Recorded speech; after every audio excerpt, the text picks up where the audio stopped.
Well, Curtis Granderson said it best. He's been away for a little while, and now he is back. Went on the DL May 1st. He's missed 24 games, but he's in the lineup tonight. And the Yankees have certainly missed his bat and also his defense. As tonight, the Yes Network presents New York Yankees baseball. It's the defending world champion New York Yankees against the Cleveland Indians in the first of 4 from Yankee Stadium in the Bronx. Hello, everybody, and welcome to Yankees Baseball. Along with Paul O'Neill, I'm Michael Kay. Everybody here at the Yes Network wishes you a great holiday weekend. Enjoy yourself, and thank you for starting it with us with the Yankees against the Indians. You know, Curtis Granderson's very excited, Paul, and it's a guy that the Yankees have missed. They've missed his bat, they've missed his leadership, they missed his defense, and now he's back. Well, when you're traded over, and this is not a major trade, you're traded to the New York Yankees, and he got off to a good start, here in Boston in the Oakland series. He hits a home run, and everything seemed to be going well. Then all of a sudden you come down with an injury, and a bad injury if you use your legs, which Granderson does, especially defensively. So, anytime you're affected as a player that uses his speed, look at this, Michael. This kind of looks like you going to first base. But, pull the groin muscle. We're going to know immediately how he has in his return if he can use his legs.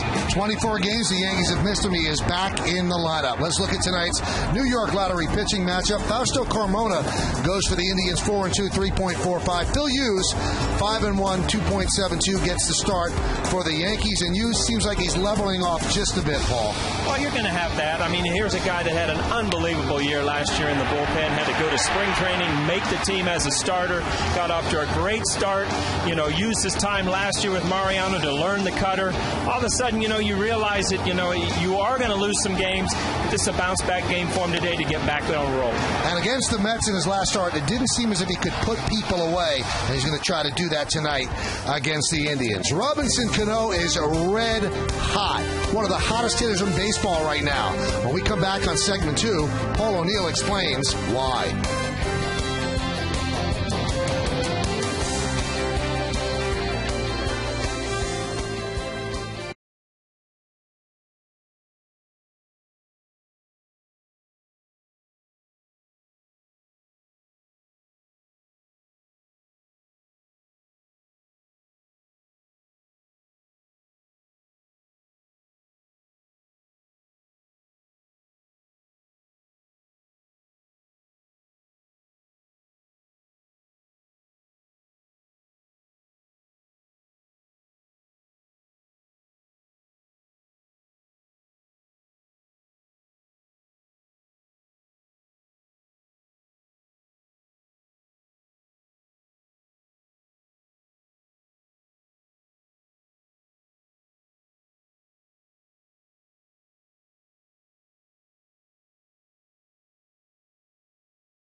Foul line to right field foul line. What makes him so good? Well, you just said it. I mean, he really doesn't have any glaring weakness as a hitter. I mean, as a pitcher, you kind of look for holes or something. He doesn't have it. He'll use all parts of the field. He's shown great power. Last year, 200 hits. This year, leading in all kind of offensive categories. He's the best second baseman in the American League, in my opinion, and probably one of the best 10 players in the league at this point. Now, I kind of tipped my hand before because you know where he's batting, so we've got that coming up. You'll know everything that's going on with this game as we get you set up for the Yankees and the Indians. Phil Hughes is going to be on the mound, and, of course, the captain is going to be leading off. Lineups, first pitch, baseball, next on Yes.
low financing at your Honda dealer. By Massachusetts Tourism. For great deals and endless ideas for your next Massachusetts getaway, visit massvacation.com. And by Acela Express. Enjoy the journey. The beginning of a holiday weekend here in New York City. What a great shot over the grandstand. The sky a burnt orange, a little darker yellow. Let's take a look now at the Indians starting lineup. That's going to face Phil Hughes. It's presented by Lexus. Trevor Crowe, the center fielder, will lead off. Shin Soo Choo, the right fielder, bat second. Hafner, the DH, hits third. Austin Kearns in left field. Russell Branyan at first. Johnny Peralta, the third baseman. Luis Valbuena at second. Mike Redmond will catch. And Jason Donald, the shortstop, is going to bat ninth. Man, not too many people know that lineup. And Phil Hughes is on the mound. Phil with a 5-1 record and a 2.72 ERA. 8 starts, 5-1. 36 hits in 49 2/3 innings. A strikeout per inning. And opponents hitting .202 against him. We'll get you the scouting report in just a moment. Hughes is ready. Crowe is ready. Let's do it. Here in the Bronx, the first pitch is a strike. And here's the scouting report on Phil Hughes. You know, right is wrong. He's basically just shut down right-handed hitters this year, hitting 185 with only 3 extra base hits all year. Faster than you think. You know, this is a weird thing. You know, he shows up 92, 93 on the radar gun. Tons of swings and misses. He has a live fastball. And more human, I mean, you're talking about his first 6 starts. You know, he was unhittable, 1.38 ERA. Last couple starts, you know, he's given up a lot of runs. He's kind of looking for that bounce-back start tonight, Michael. And the 0-2.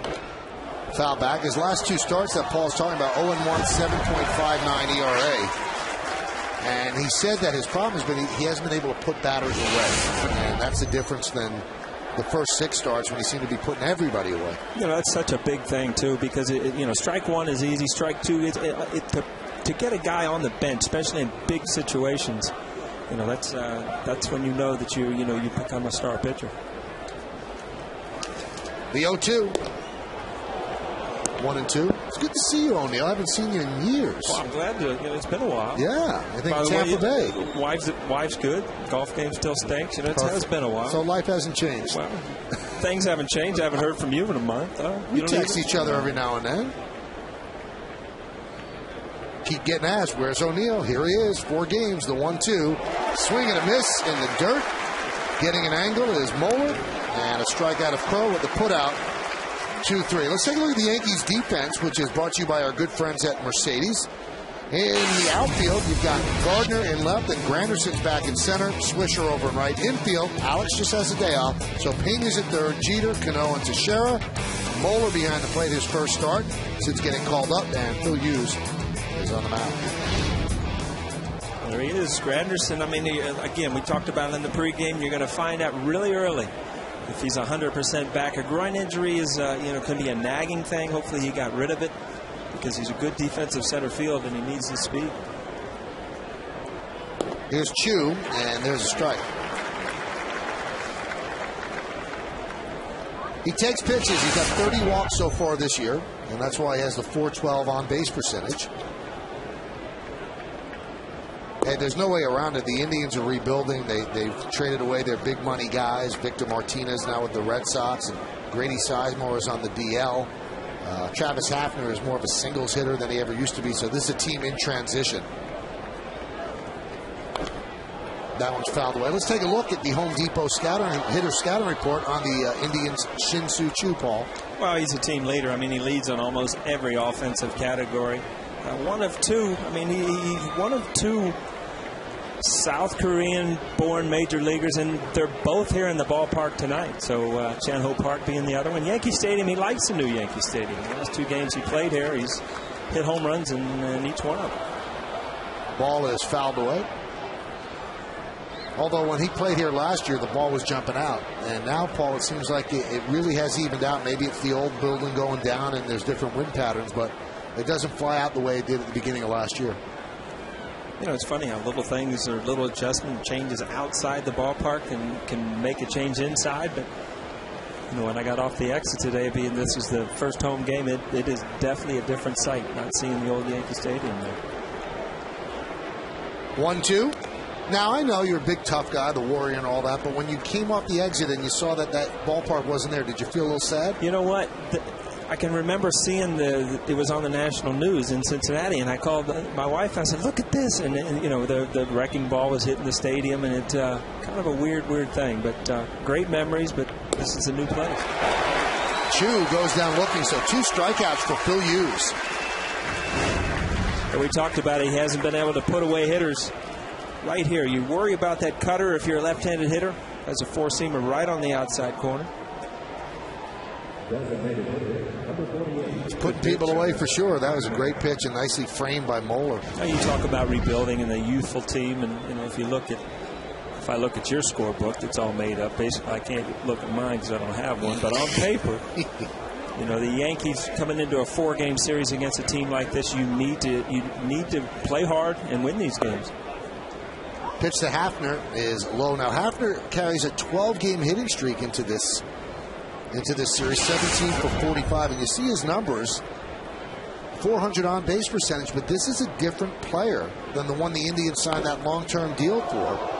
And the bottom line is, Paul, he doesn't have the power that he once had. He's really a singles hitter. Yeah, he's had injuries over the years, but again, this was a guy that was feared from other teams years ago. That this is a guy you want to pitch around, and you look at the on-base percentage. Obviously, this is a guy they continue to pitch around because of the youth in this lineup. But his production has gone down progressively. He's looking to try to turn things around and help younger kids understand how to hit in certain situations. And this is going to be a tough summer for a couple of the veteran players. I think they're just thrilled to have him in the lineup because, I mean, the last couple of years he just couldn't stay healthy. So even if he's a singles hitter, at least he's in the lineup. And that does give leadership to the younger players.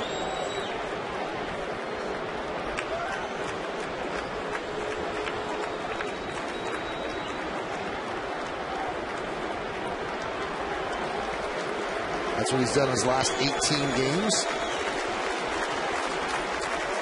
And the 1-2.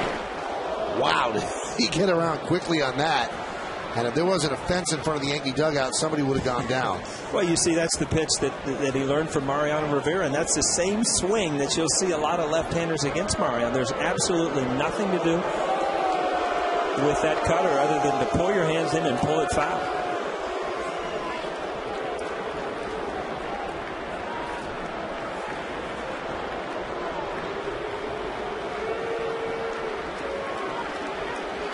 And the 1-2. Just missed.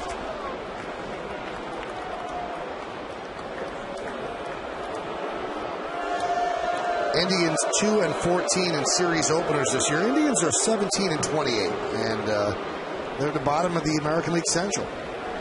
And it's been a quick fall. A couple of years ago, they were 1 game away from going to the World Series against the Red Sox. Had a 3-1 lead, but gave it away. That was in 2007, and here they are now. The 2-2. Foul away. You see that 93 miles an hour. We talked about it in the pregame. I mean, Phil Hughes, he can go after people in fastball counts. He has enough life at the end of that fastball that people foul it off or miss it. It's an important thing for a pitcher to know that in a fastball count, he can still get away with throwing a fastball.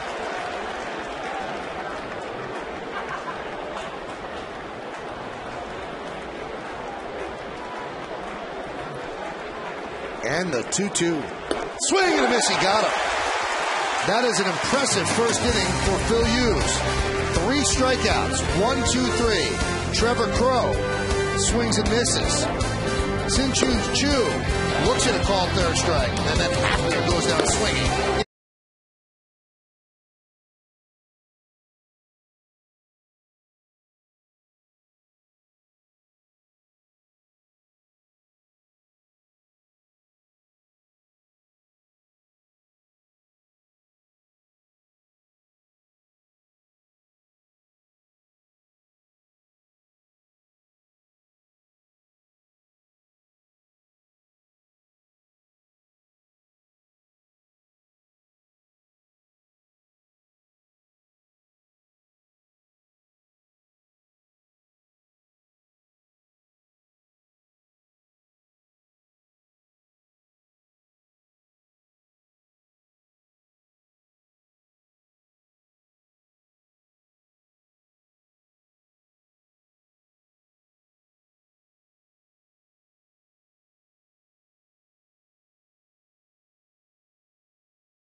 Rafael Pena at third, and Chad Moeller, his first game this year, behind the plate.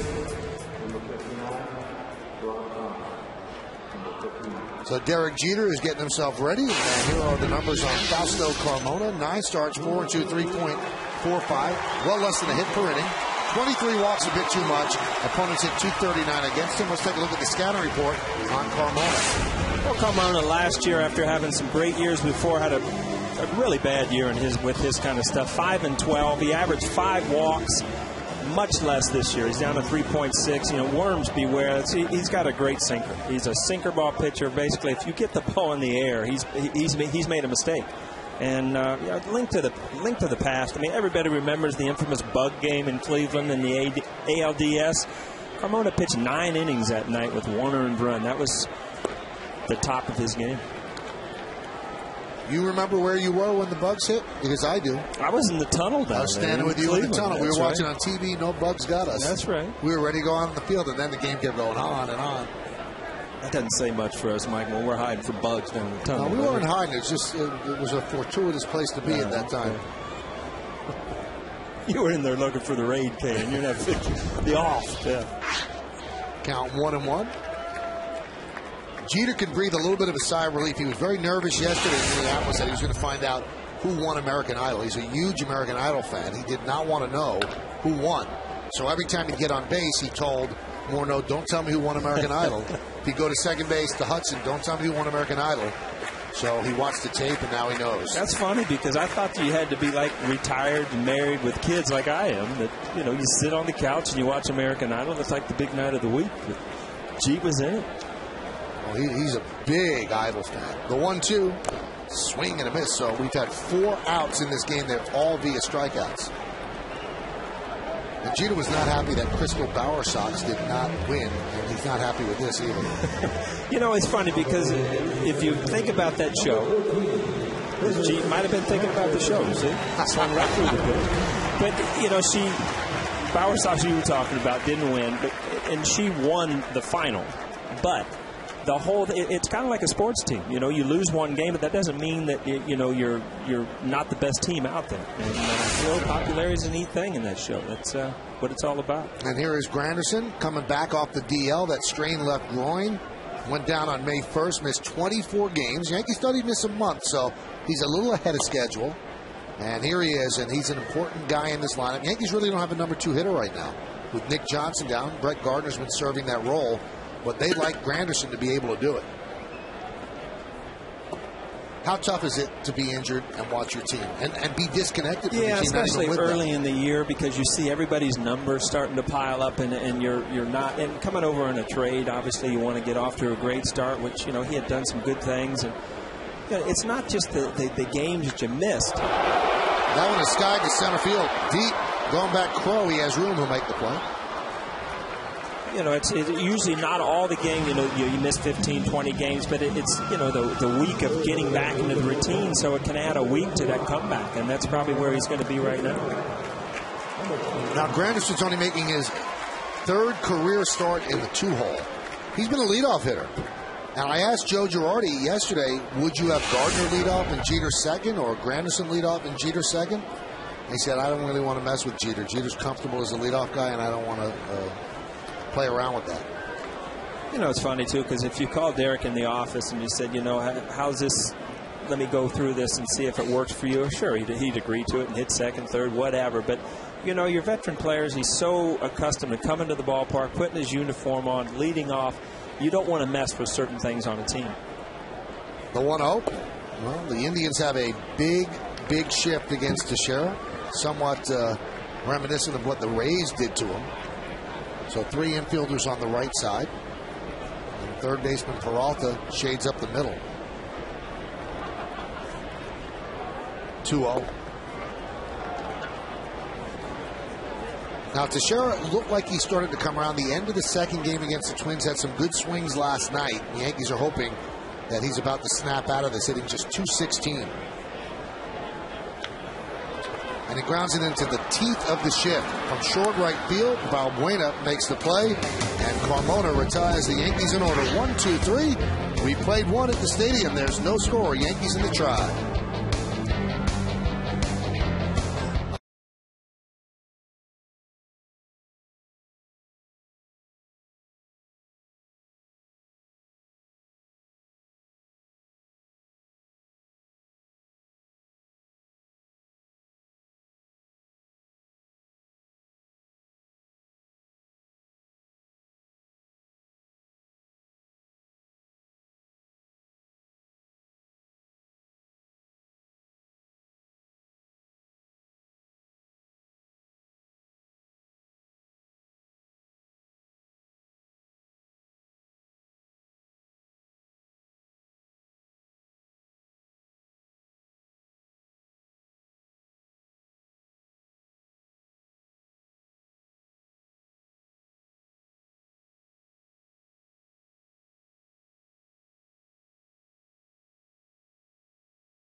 Is it Memorial Day, Independence Day, Labor Day? You can text your vote to 58772. And, of course, standard text messaging rates apply. Which one was your favorite, Paul? You know what? I probably have more memories of Independence Day, July 4th. They were always day games, and you had the fireworks at night and kind of in the middle of summer. So I would probably think July 4th. Austin Kearns takes a strike from Phil Hughes. Major League Baseball gets a little like round-robin tournaments around July 4th and Memorial Day. I think that'd work. I think you should give Bud a call. Bud, being Bud Selig, the commissioner. You probably got him on dial. Go ahead. You bring 3 good teams in here, and if you lose, then you go in the loser's bracket, kind of like you did in Little League. Makes for a good weekend, right? Doesn't sound bad. The 0-2. Count 1 and 2.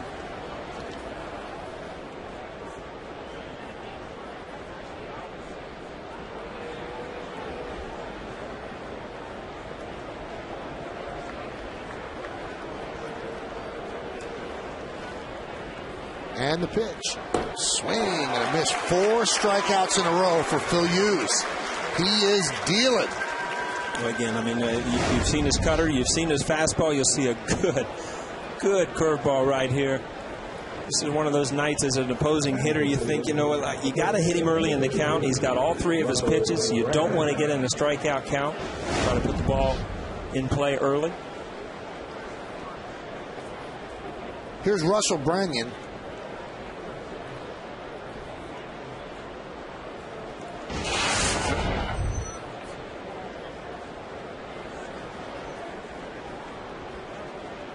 Russell Branyan, to this point, is the only player that has ever hit the Mohegan Sun Sports Bar, the black windows out there in center field.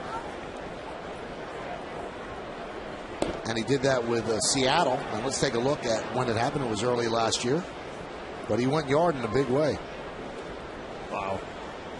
That's why he's here. Here's a guy with tremendous power. Doesn't fit in on a lot of, like championship teams because of some things he does. But, he's always had great power. Fun for fans to see guys like that.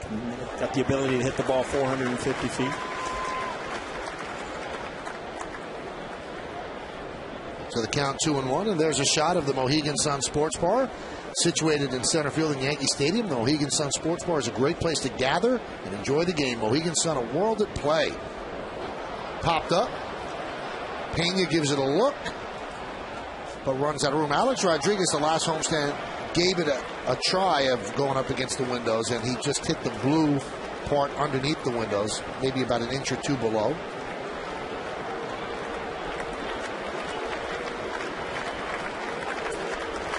Right there is where Alex hit it. And that's where Posada hit a ball this year. How about this? 5 strikeouts in a row for Phil Hughes. Nice way to start a game. And we talk about different pitches. That's the cutter right there that absolutely locks up a left-handed hitter. See that ball just boring in? There's nothing you can do. Your only chance is to foul it off and hope he misses on the next pitch. But so far, so good for Phil Hughes.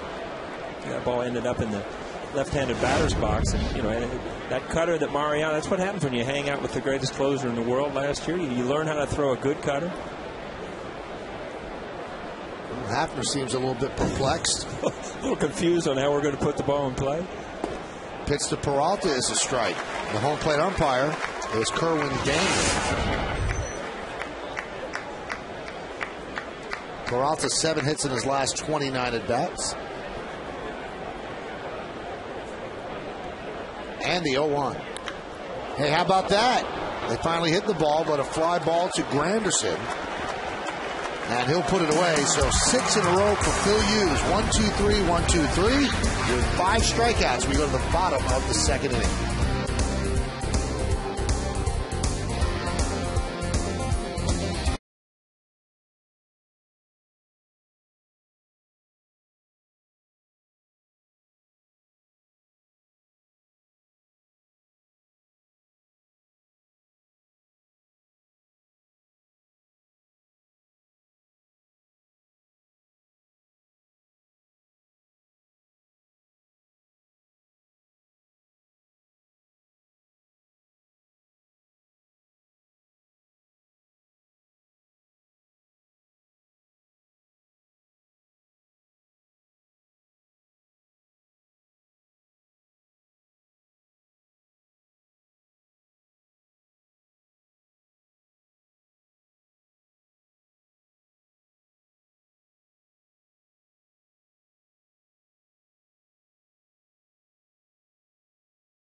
Watching Hughes pitch early, Paul, does a team know right away, wow, this guy's going to be tough, and they go back and talk about it in the dugout? Well, you know that the guy came out of the bullpen ready to pitch. Obviously, you like I was saying, you want to hit early in the count. Now he's got 3 pitches that's working for him, and yeah, you know that a guy has his great stuff, and it's going to be a tough night. Here's Cano. 10-game hitting streak for Cano. 3rd in the American League with a .342 batting average. You know, a lot of times you go 1, 2, 3, 1, 2, 3 the first couple innings, but not in the fashion that you've seen tonight. I mean, strikeout, curveball. I mean, just absolutely dominated the lineup so far. And Carmona sees that as well, so he knows he has to be on his game. Well, guys like Carmona knows that every time he takes the mound, he's got to be on his game. When you're on a team like this, especially as a starting pitcher, and a good one at that, you know that you can't give up a lot of extra runs. You're probably going to give up some unearned runs because of the youth out there, and you're playing the Yankees. You just got to stay within what you're supposed to do, and that's throw ground ball outs.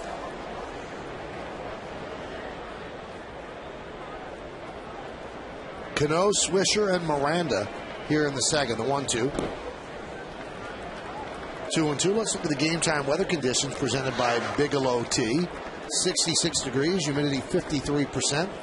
Winds out of the south at 10 miles per hour. There's a chance of showers, which is not good. The sky looks great right now. A little cloudy, but okay. Lights are on. The 2-2. 3-2. It's been a month since I heard that, Mike. I'm glad to see you still take pride in your weather report. Oh, it's big. Yeah.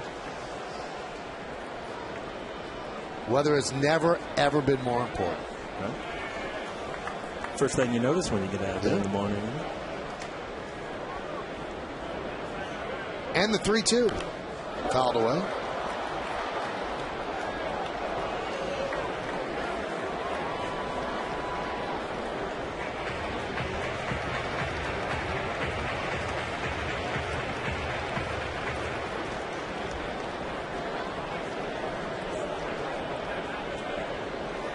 Big crowd at the ballpark as we start a holiday weekend. 3-2. Grounded up the middle. Donald. And Cano beat it out, much to his joy. He was flying down the line, has a big grin. He doesn't get many infield hits, but he got one there. Well, the ball up the middle, you see how deep it's played. Robbie Cano gets out of the box as a left-hander pretty quick. Probably got a break. Looked like he was out. But then once in a while, when you're a great hitter, you get breaks. Let's see. I think he was out by a lot. Mike, I told you he was out. You don't listen to me. And you usually don't say that against hitters. So C.B. Buckner does not make the right call. But Cano will take it. Here is Swisher. No argument, though, from Russell Branyan. Pitch inside. You know, that ball was in the dirt. As a first baseman, sometimes you're so into making sure you stay down with it and pick it out of the dirt, you don't really realize when the guy hits the bag.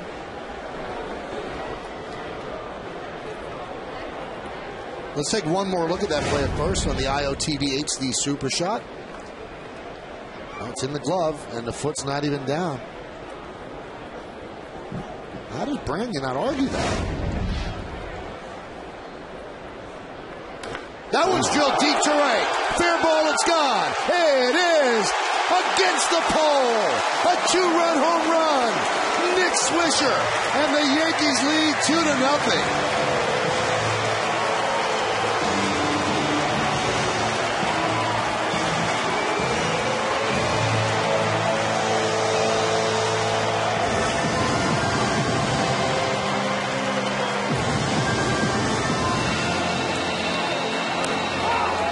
See this reaction. I mean, Nick Swisher crushed this ball, but again, we talked about Carmona. He basically makes mistakes when he gets the ball up in the air. And that's that hesitation as a hitter. You try to steer it off the pole. Nick Swisher, one of the hotter hitters power-wise in the Yankee lineup right now. Pitch to Miranda is outside. Let's take a look now at the Coors Light Cold Hard Blast. And pulls those hands in. You see the ball right off the barrel. That game looks easy in slow motion, doesn't it? I'll tell you what, Paul, now that would not have made the upper deck, but that was high off the pole. That had a chance to go into that luxury level. He really hit that ball.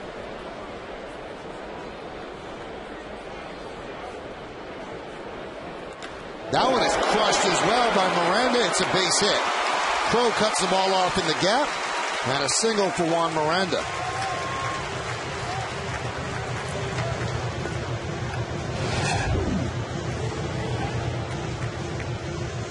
Now, Swisher and Cano get out early with batting coach Kevin Long right around 3:15, and they work on pulling the ball. And I guess that work paid off. Every day they do the same thing. It's being quick, and it just goes to show you how, different hitters have different things that they work on. I mean, I used to go out with Don Mattingly and try to hit the ball the other way. And here's guys that, go out and work on being quick inside, not trying to pull the ball just, with your body, but just being quick with your hands.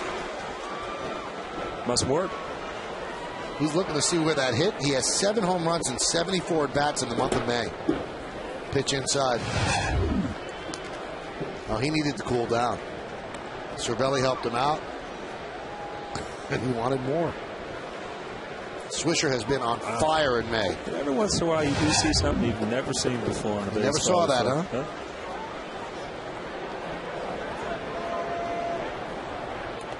Talking to somebody in Minneapolis, Nick Swisher comes off as larger than life. He's always laughing, always joking around. He knows where the camera is, but he does more off the field charity stuff without telling anybody than anybody in the organization. It's unbelievable, and he doesn't want people to know, and probably wouldn't like that I'm even telling the story. That one's grounded to short from Gardner. There's one. No chance to get him. He was getting out of a cab yesterday in Minneapolis about 1 o'clock in the afternoon. And somebody asked him, where are you coming from? You have a good lunch? He goes, no, I went to a hospital to visit a sick kid. He does that all the time. And that's a side of him that people really don't know that much about because he doesn't want you to know about it. But he told me the other day, he said, I appreciate being a big leaguer. He said, sometimes people don't understand what you can do for people and how you can make people happy and how you could be happy. He goes, I love every day that I'm here. You know what? It is funny because you say, I appreciate being a major leaguer, and that comes from somebody that has been a baseball player their whole life. It's not a guy that picked it up late, became a great athlete, and ended up in the major leagues. It's a kid who dreamed about being in the major leagues, that played Little League since he's been 9 years old, and is living out a dream. And not every player in the major leagues grows up that way. And he grew up with a major league dad, Steve Swisher. So he knew exactly what he wanted to be, and he's worked at it, and he's got a championship ring. Pena fouls it back. I asked him about that, too. I said, as a ball player, does it give you a different perspective? He goes, you can't believe how it changes your life. He said, you wake up in the morning, you feel different because you're a champion. He goes, sometimes I look at that ring, I can't believe it. He goes, you're really a champion. He goes, and you do it with the Yankees, it doesn't get much better. It was funny, I was talking to Brian Cashman today, and the Indians were stretching, and Duncan being on the other side, they were talking about the ring, and what an impressive ring it was, and I haven't seen one. That one is grounded back to the pitcher. There's one on to first. It's a double play.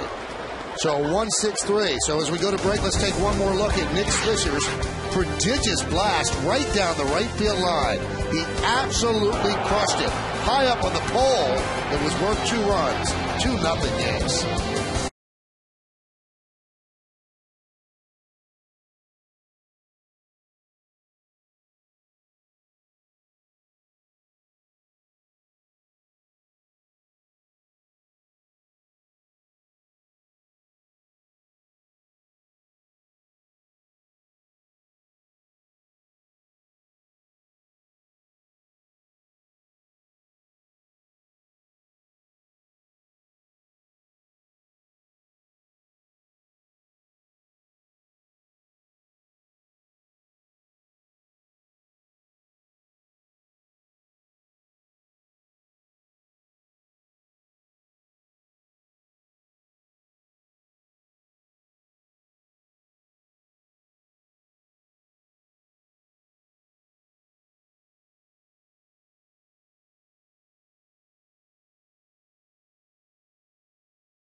Hughes, and Hughes looks very strong early on the dot. Scoreboard 2-3-0, zeros across for the Indians. And with us here in the top of the third inning, and he's in the third base camera well, is our very own Jack Curry.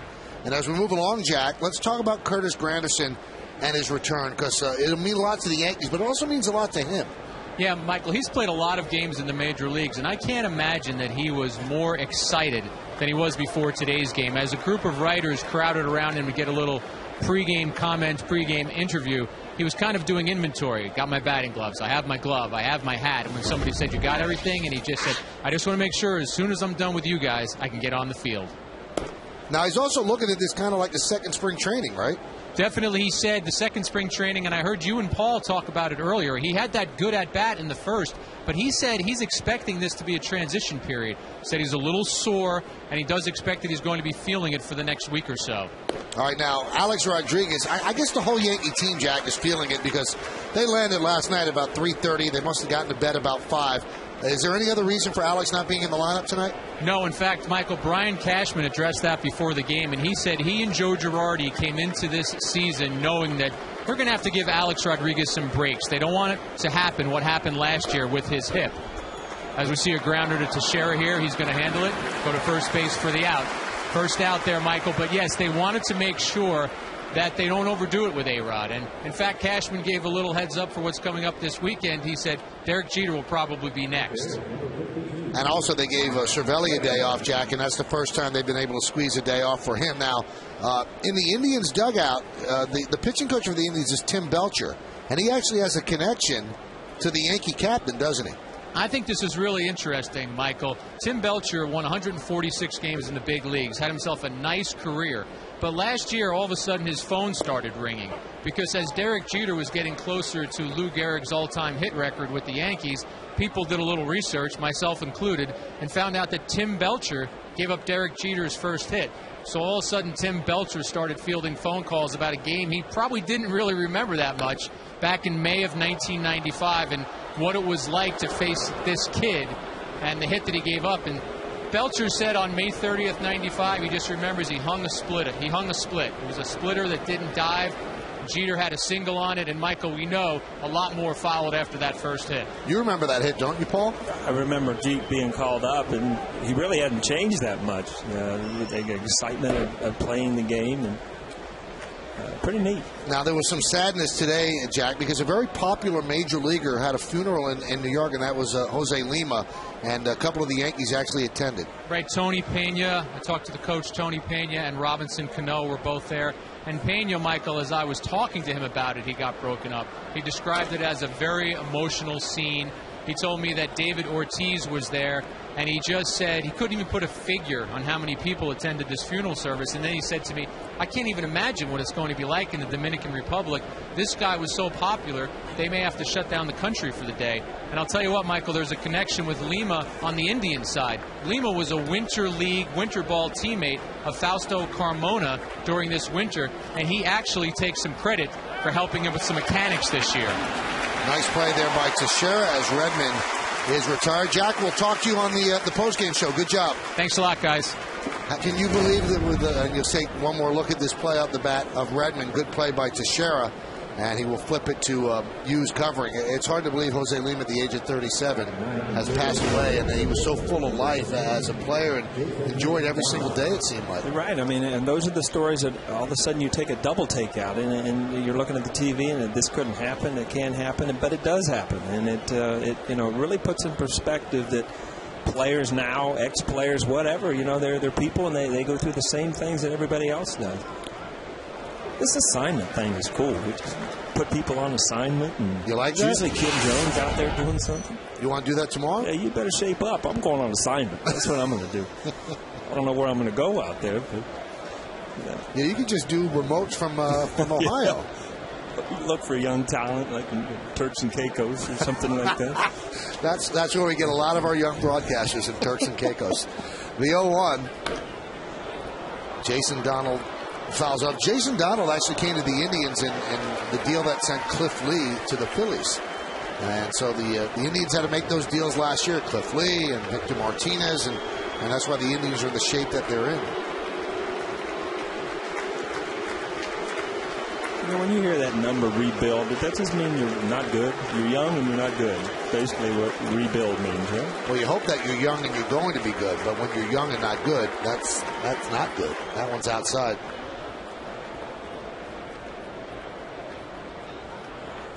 Here's the deal. Cliff Lee and Ben Francisco went to the Phillies from the Indians, and they got Jason Knapp, Carlos Carrasco, 2 pitchers. Jason Donald, the shortstop you're seeing now, and Lou Morrison, the catcher. And he's their regular catcher, and he just has a day off. With Mike Redmond behind the plate for Carmona. He started behind the plate with Carmona each time this year. That one is rocketed down the left field line. It is a base hit. That'll go to the wall. Played out there by Gardner. And Jason Donald gets himself a 2-out double. So that's the first hit against Phil Hughes. Well, you saw Hughes really miss on a couple curveballs. One for a ball, but this one hung right over the plate. Really the first hanging curveball he's left out over the plate, and that's what happens. I don't care who you're playing. Major league hitters are going to hit that pitch. Ball bullet right down the line.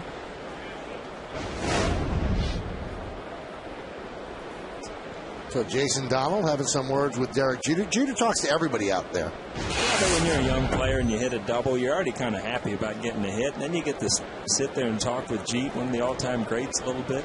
It's kind of a neat thing. And then Jeet's trying to pick you off. That's right. Trying to lull you to sleep so he can sneak in behind you. Now, of course, Lee went to the Phillies, and then the Phillies traded him to Seattle. And now there's a lot of rumors that Lee is on the trade market because Seattle's gotten off to a bad start. And what a pickup for a team that might be in a pennant race or a wild card race and have a chance to pick up a pitcher like that, former Cy Young Award winner. Swing and a miss. You don't see that very often. I mean, Roy Halladay is Roy Halladay. He goes to the Phillies, but in the meantime, you trade a guy that just pitched unbelievable for you in the World Series, so you trade a 1 for a 1. You don't see that very often. And it got a lot of criticism in Philadelphia, and what the Philadelphia people said, well, we needed to replenish our farm system after giving up so many young players for Halladay. That's why they traded Lee. They said it had nothing to do with money, but you wonder if that was a smart thing to do. Because if they had kept Lee and then he left as a free agent after this year, they still get 2 #1 draft picks. But they chose to make the trade with Seattle.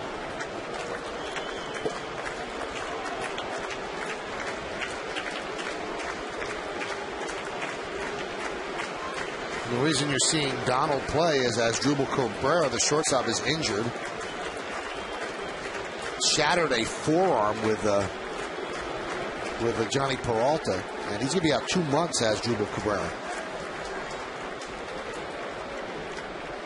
That's one of those guys you see on this 60-day DL, and you know that could be a little more than expected. And you see the injuries. I mean, Grady Sizemore here, he's your poster child for the Indians. He's the guys that people will come to see, and you see this. Knew immediately something wasn't right. Cabrera hit 300 last year. He's a good player.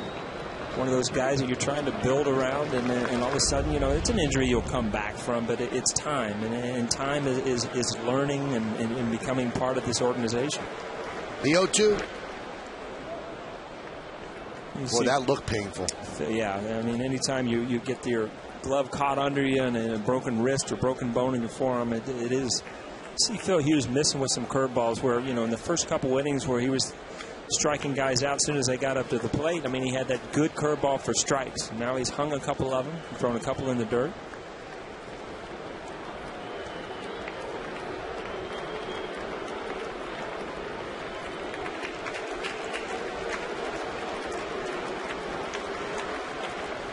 The 1-2. Foul ball.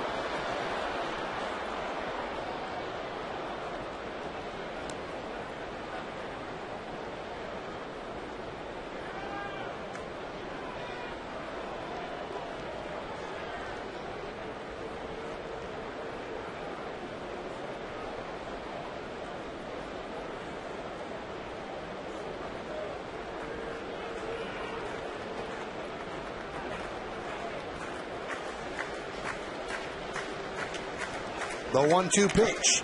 Line drive. Caught by Teixeira. So Hughes hit a little bit harder in that inning. But the Indians don't score. No runs a hit. No errors. 1 man left. We go to the bottom of the third. 2-0 Yanks.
They actually had to colorize that, Paul. The tape is so old. Nice, yeah.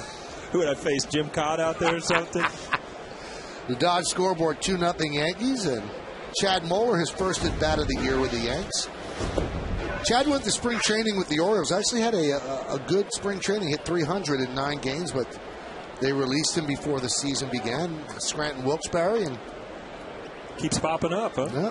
And Losada went down. They needed another catcher, and here he is.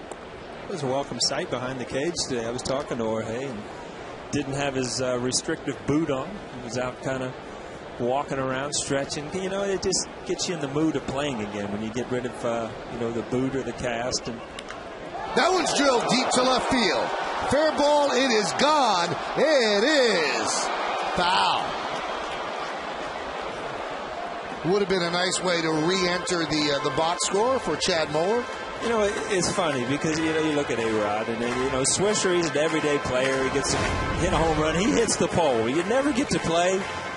You hook a ball, it just misses the pole. It's like the everyday players get everything. Oh, is he hoping that thing is full? Some disappointment for Chad. He's a good guy. And he's a nice guy to have in your organization. And the Yankees needed a guy to back up Cervelli, and here he is. And he misses the foul pole and then strikes out. That's sometimes the way it goes. We went into our archives to get some Paul O'Neill video. This is new stuff. We used to show the same old tired stuff. Now, here's some new Paul O'Neill stuff. Yeah. There we go. That's how you spend the holiday weekend. See that? Look at angry. Did you ever enjoy yourself, Paul? Yeah. Oh, no. See, I clean up after myself. Yeah, he had a good time. And that was the Paul O'Neill day in 2001. Paul O'Neill. That's one of the neatest times I've ever been in the ballpark. I said on the radio that night, I can't even imagine what you were feeling. Really? The whole 55,000 people are saying your name. It's weird. It's hard to get that many people in unison, right? To do anything. Grounded to third. I always thought O'Neill wanted to play again, but you couldn't have a higher moment than that, right? I mean, what could be better than that? Pretty good farewell. Yeah. Remember, I started booing when. Look at the Gatorade behind you right now. Where is that TV? That's in high def too. Look at it. Oh boy! You got some food there? What is that? I got to get that out of here before Michael starts. It's like eating with a caveman up there. I look over; he's got no utensils. He just grabs food and eats it with his hands. Can I give you one thing that you don't have to worry? You're eating seafood. You have no problem with me here. Yeah. Okay.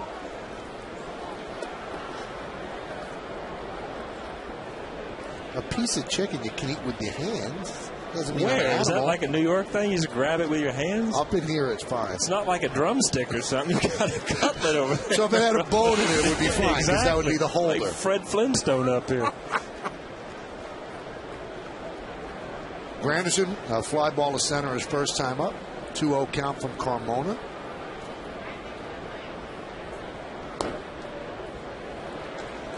We talk about Granderson coming back, and it's a little adjustment. And these at bats where you see a lot of pitches can really help. And you go up and it just almost like relaxes you to have good at bats. There's a strike. I got the Pro Maple 48-204. Wow. You've been out of the game when you don't even recognize the labels. I mean, that has all changed in the past 5 or 6 years. And he walks against Carmona. So now this is a good test to see exactly where the groin pull is. And he says he's okay, but you don't know until you really test it. It's a great test because it's 2 outs. It's a great time to run. And also Carmona, one of the worst pitchers in the league at holding runners. I think it was 14 out of 16 runners that have stolen against him. So, it's a real good time to try to see how you feel as a base runner and get scoring position. Shift is on, and he dives back. Paul, they didn't shift against you because you took the ball the other way. but you played with players that had the shift against them. Does it get in somebody's head? You know, it's funny. One team did. The one year that I was hitting really well early in the year, it was Cito Gaston with Toronto. And I asked him later in the year, why would you shift with me? Because I hit the ball the other way. He said, I just wanted to get it in your mind. And a lot of hitters get that in their mind and try to either pull it harder through the hole or they adjust their swing and try to shoot it. And he said it was just a mind game we were trying to play with. Who was that said that? Cito Gaston Really? in Toronto. Yeah. Swing and a miss, did it work? Did it get in your mind? Did you say, well, what are they doing? No, because I actually got some hits the other way. And, you know, again, a lot of times as a hitter, you go up there and you, out of the corner of your eye, you kind of notice the defense. Because a lot of times the way they're playing you defensively is how they're going to pitch you. And sometimes, you know, you could, they give the hand away, so to speak, as the way they're going to pitch you. And no defense could stop that. A line drive over Balbrina's head. Fielding in the corner is Chu. Moving to third is Granderson. So a base hit through the shift for Mark Teixeira. You know, it's funny, and you see Teixeira, he gets a ball down, but not much life on the end of it. No sink. Drives it into right field. But, you know, if you're the manager of the Cleveland Indians, these are the plays that kind of excite you. Because Chu, who we talked about, is a good, solid player, but you just want to make, you see Granderson in that same mode where he hurt his groin. It didn't look like he was limping. But back to my point, those are the plays that you know, the relay plays and where to throw. And when you have a young team, that you have to make sure that these guys learn and how to play the game right.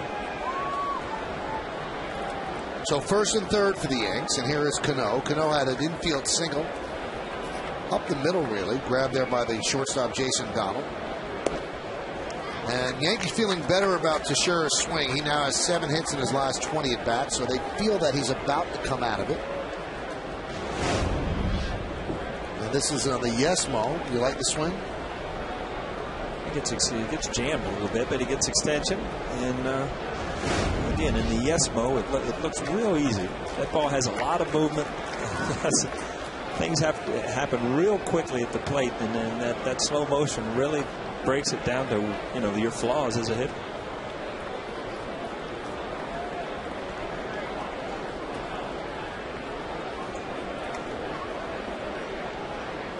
Yankees lead 2-0. We're on the bottom of the third.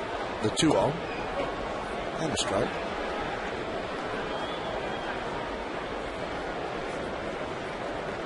You see Carmona, the pitches, I mean, if you went back on every hitter, the pitches that he gets his good sink, probably hasn't been a hitch yet, but when he leaves it out over the plate and it flattens out a little bit and he gets hit hard.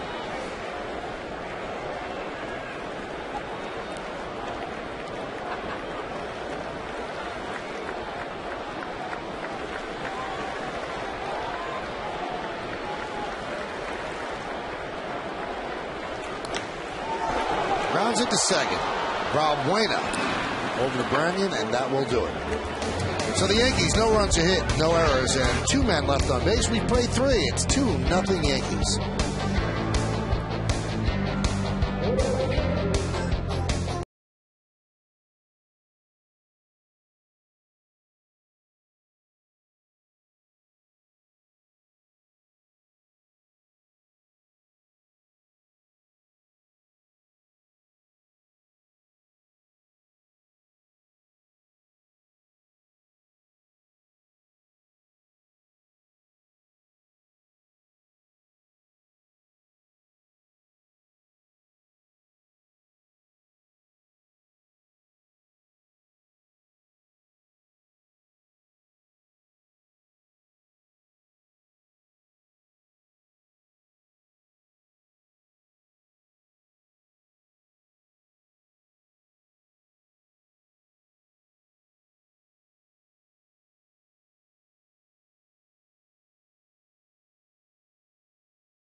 last team to win at least 70 of their first 100 games at a new stadium. We'll find that out in the bottom of the fourth. It's like one of those little mini helmet banks. Is that like a penny slot right there? That's Francisco Cervelli's big helmet.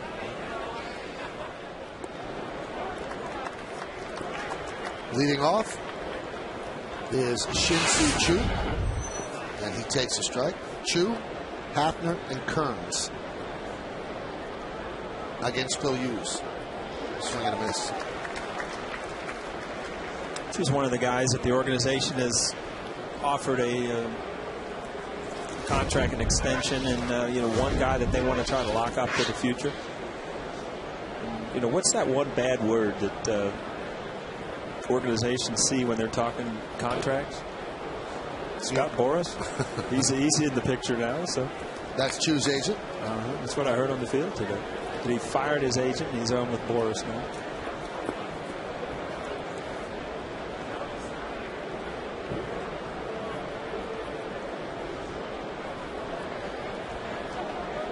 Yankees with 4 hits, the Indians with 1. And the 0-2. Rounded to first. Took a weird hop, but nice adjustment there by Teixeira to record the out. That was some play. Teixeira is so fundamentally sound at his position that he can adapt to bad hops and do things like that. He's a great first baseman. You see that when all your weight's going one way and the ball bounces back the other. Good concentration. A lot harder to play than it looked.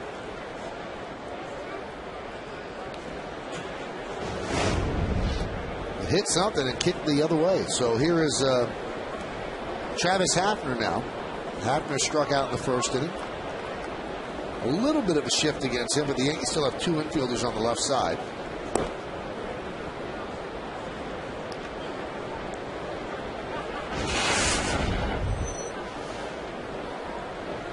Well, Phil Hughes has recorded 10 outs so far, and Teixeira has 4 putouts. Hughes has 5 strikeouts and 1 fly ball to center.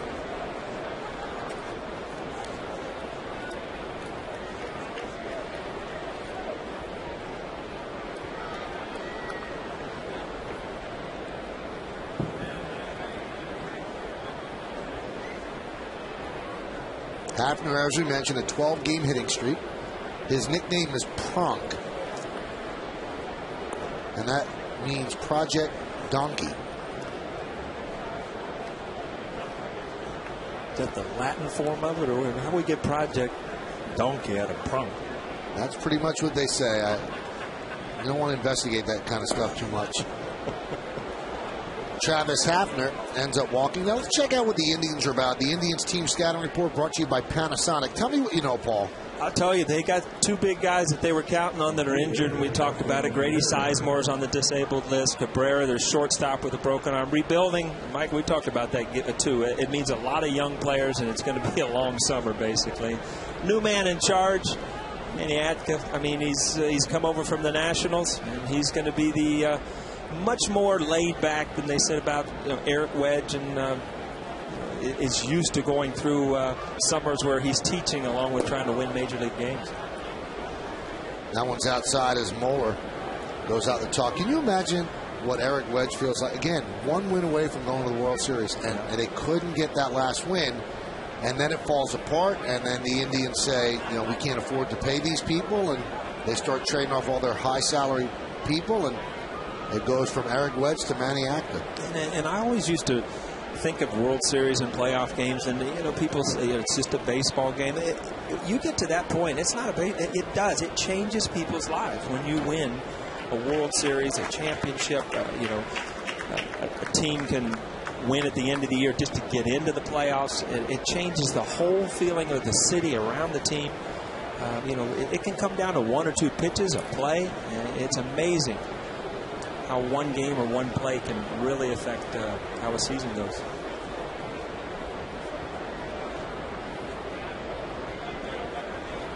That one is lined into left field. It's going to be a base hit in front of Gardner, and moving to second is Hafner. Paul, let's be honest. You were involved in a game and a series. When you talk about changing lives, change the course of people's lives and franchises. Game 5 against the Mariners in 1995. You lose that game, Seattle gets Safeco Field. If you win that game, Seattle probably doesn't get Safeco Field, and they move. Joe Torre doesn't become manager of the Yankees if the Yankees win that game. Buck Showalter probably stays manager. I mean, lives change by that one game. I'm glad you understand my point now. You know, it comes down to that, and it came down to, you know, one pitch where a Yankee killer, like Martinez, killed us.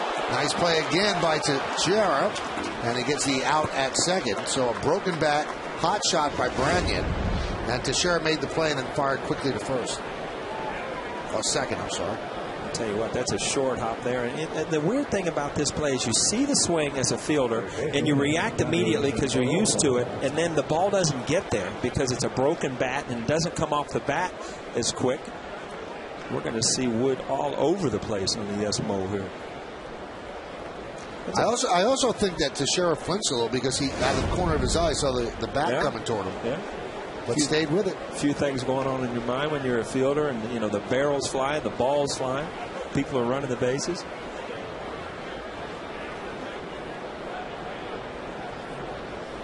Again, Hughes, this is really the first semi-jam he's been in. Grounded foul.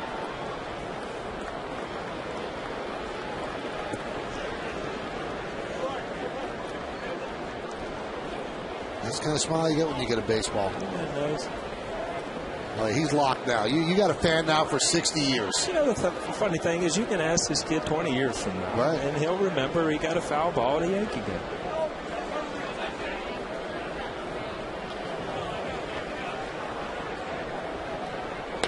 That one is lined to left field, giving chase as Gardner. He can't get there. It's up against the wall. Hafner scores. Moving to third is Branyan. Peralta gets himself an RBI double. The Indians are on the board. Yankee lead is now 2-1. You know, right here, if you ask me, I mean, this is a pitch. This is Johnny Peralta's a fastball hitter. This ball's right down the middle, fastball. I mean, you got ahead in the count.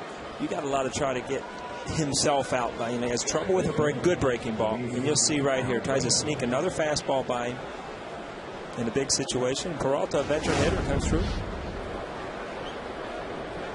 And Dave Island goes out and tosses. Now tell me, Paul, are you seeing a difference in Phil Hughes? I mean, the first 2 innings, deadly dominant. 5 strikeouts, 6 in a row. What's he doing differently in the last couple innings? You know, he's lost control on his curveball, obviously. He hasn't, you know, used his cutter as much. He's trying to stay ahead with his fastball, which he is doing. But again, he's kind of lost the control, not the bite on his curveball, but the control of it. He's hung a couple of them, and he's thrown a couple in the dirt, so he's not throwing it for strikes.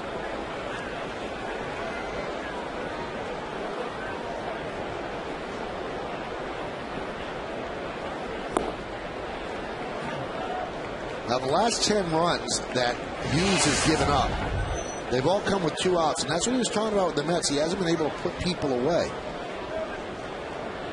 And that's where you see that, you know, the superstar pitchers, they get out of those jams. Look at Andy Pettit. I mean, his ratio of getting out with the big pitch when he needs to, unbelievable. Jimmy Keough, always remember he got the out when he needed it. You know, it's so important with men in scoring position with 2 outs that you save those runs. A little bit different. First 6 starts, the last 2 starts. And that could just be the natural ebb and flow of a season. Not too many people pitch the 1.38 ERAs the entire year. You know, I hate to say it, but it can almost become a mental thing. As a young pitcher, you get off to a great start. Good cutter right there. And all of a sudden you wake up and you look at the paper and you see your name in the headlines and, you know, I'm 5-1, and you almost start to, in the back of your mind, say, you know, am I capable of doing this? And then you start trying to do it. And the next thing you do, you know, you have a couple games where you don't pitch well, and you've got yourself mentally kind of in a funk where it was natural just going out and throwing. The 2-1. Another cutter. He's thrown that pitch 24% of the time this year, so he really likes this pitch. And this is that's kind of a dangerous cutter to a lefty hitter, kind of down in. A lot of them up by the hands and end up inside. Those are the pitches that, you know, you really can't do much with. But again, he's gone to something else other than the curveball to try to get head hitters out. Balbuena grounded out the first in the third. He's 1 for his last 15, 7 for his last 56. So this is a batter that Hughes wants to get. This is a batter that Hughes should get. But opponents are 8 for 18 with 2 outs and runners in scoring position against Phil so far this year. Mike Redmond on deck.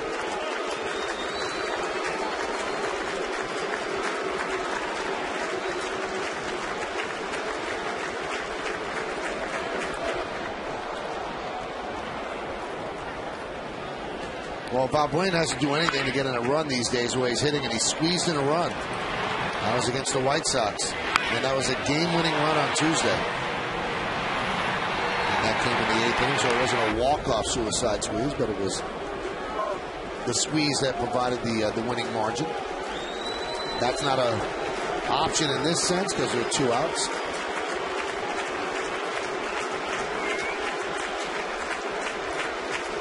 Three-two. Foul straight back here. And you see this count again. We talk about, he's kind of lost his curveball in a big situation here. He's gone nothing but fastballs and cutters. Where earlier in the game, if he needed a strikeout, he was going right to that curveball. For some reason or another, the last inning or two, he's kind of lost control of that strikeout pitch.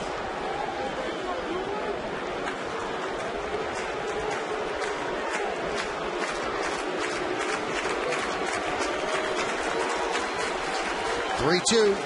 Strike 3. O'Neill called it. Hughes delivered it. Indians get a run. 2 hits and 2 left. Let's go to the bottom of the 4th. 2-1 Yanks.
Last team to win at least 70 of their first 100 games at the new stadium, and the answer is Atlanta Indians. Wow. Oh, that's right.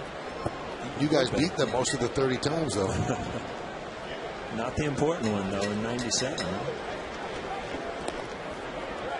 Got some information because we try to go through every single source of info around the country. People.com. I know that you read that a lot. Yeah. Is announcing that Nick Swisher is engaged. His longtime girlfriend, Joanna Garcia, used to be on the show Reba and Gossip Girl. And since he hit the home run, what a perfect way to punctuate an engagement. Now, we have not confirmed it, but, when People.com goes with it, to me... You got sources, Michael. You can't tell me you can't go on your speed dial and get the scoop. I'll ask Nick later.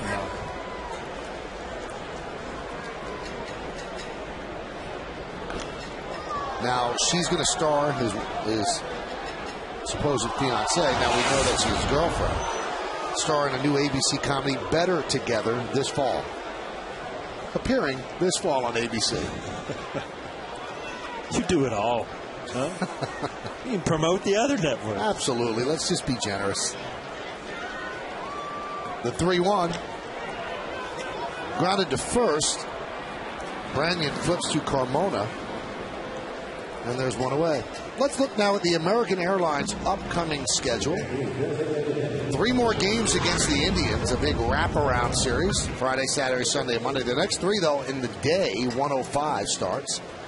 And then the Orioles come to town. Orioles, 2 night games, and then a 1:05 game on Thursday, then on to Toronto.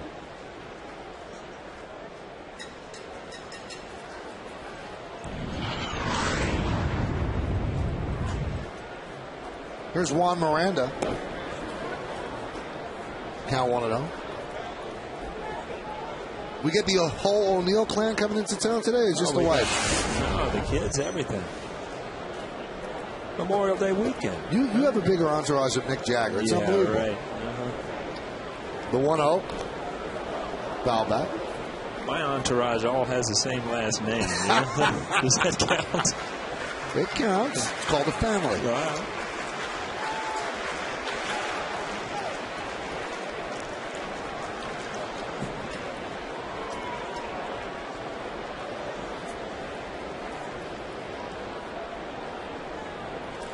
The 1-1. That one's driven deep to right center field, giving Chase Crow on the run. Wow. Oh, what a play! He took an extra base hit away from Miranda. An outstanding play by Trevor Crow. That was a good play. I mean, center fielder, the ball right over your head, and that is an absolute bullet. And this is what you get from young players, young teams. Every once in a while, you'll get that sparkle of, wow, this kid could play.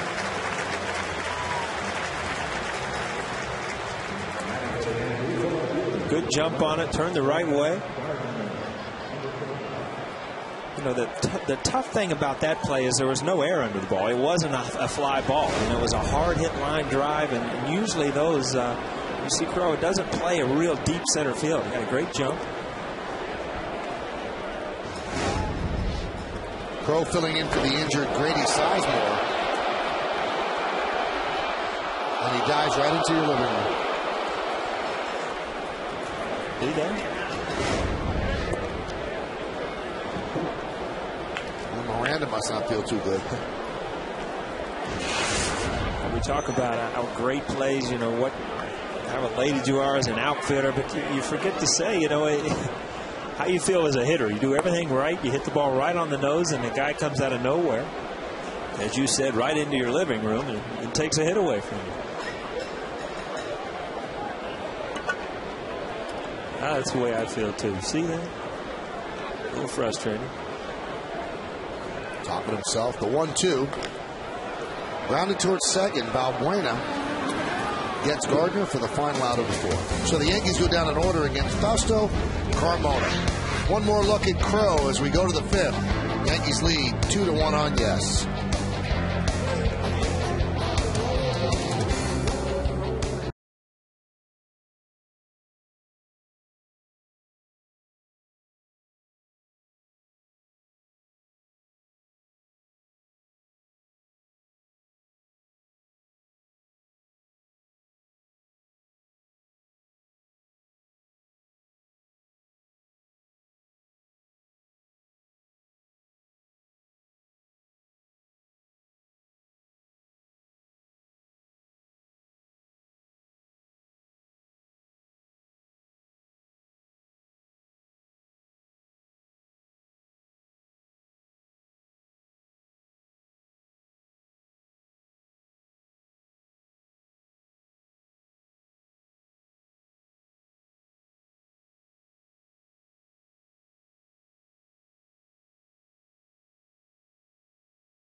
IOTV offers you incredible HD picture and sound. HD is free with IOTV, the official HD service provider of Yankees baseball on Yes. How's Bob been doing? I haven't heard him in my ear in a long time. You should call him more often. He's doing great. Yeah. 2-1 Yankees lead. Redmond takes a strike from Hughes. Driven out toward right field. Giving chase is Swisher. In the corner, he makes the play. It's a foul ball, but it's an out. One down. Talk about fair use K by K. This is all early first inning. You see his whole repertoire here. Fastball, curveball. There's a good curveball. First couple innings, boy, he was lining them up. Cutters, curveballs, fastballs. And that last one struck out Balbuena with runners on second and third and 2 outs in the fourth. I think Moeller made him go back to that curveball. He threw a good one. It was the first time he saw that pitch in the count. Got the strikeout. Jason Donald, the first Indian to reach against Hughes. He had retired 8 in a row to start the game. Then Donald doubled into the left field corner. We told you that Donald came out of the Phillies organization. And Charlie Manuel, the manager of the Phillies, really an old-time, really smart baseball guy. During spring training, Donald would be taking batting practice, and Charlie Manuel would be leaning against the cage, and he'd keep going, Biggio. Biggio. Biggio. Finally, Donald, one of the other coaches goes, does he know my name? My name's not Biggio. Coach said he thinks you look like Craig Biggio. And you don't correct the manager if you're a kid. Soft ground ball. Cano will charge. And they just got Donald. We were kind of on that same line. I remember a story years ago when Charlie Manuel was the hitting coach in Cleveland. You see Robbie Cano get rid of the ball quick. C.B. Bruckner says he got it. But Charlie Manuel had a meeting, a hitter's meeting in the clubhouse, and he was going over, your scouting reports and this and that. And he said, you guys, you got to remember, and he had a big southern drawl. Sometimes you just got to be dumb to be a good hitter. You got to forget everything. You just got to be dumb. And Tommy, that's why you're a good hitter. Jim Tomey must have loved that. But I mean, it was his personality, and it just it went well. And Charlie moves kind of slowly and talks slowly, but he's really a smart baseball guy, and he did a great job with the Indians, and then with the Phillies, he won a World Series with them, and last year got him to the World Series 2 years in a row. Just one of those old-time baseball minds, kind of in the same groove as Joe Torre, Don Zimmer, guys that have just been around the game, that know how long the season is, what's going to happen, how to get a feel of players that'll win for you, guys that you can trust. And as you become a better player, you learn, and managers do the same thing. When you've been in the game that long, you usually find out what's right and wrong. Pitch inside to Trevor Crowe, count 2-1. So Crowe, his first at bat since making that great catch in the bottom of the fourth inning off Juan Miranda. Take one more look at it. Framed up against the beautiful new stadium. Airborne. I guess the hard part's holding on when you crash into the ground. Well, that's one of the hard parts. I guess getting to it is tough, too. There's got to be some brave. I mean, you're selling out your body there if you're going airborne like that. You know what? If you look at that play, if you hit the grass, you're fine. It's when you get onto the warning track and stuff like that where the little gravel, the pebble kind of tear you up a little bit. But, it's an exciting play for a defensive player to know that you got a great jump, and it's almost a challenge as you're going to see, how far out you can get to make a good catch. Grounded to first. Teixeira will step on the bag and through 5. Yankees lead 2-1. 10-pitch inning for Hughes. We're halfway through.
a proud sponsor of the New York Yankees. Back in 1946, before almost 50,000, the Yankees played their first night game at Yankee Stadium.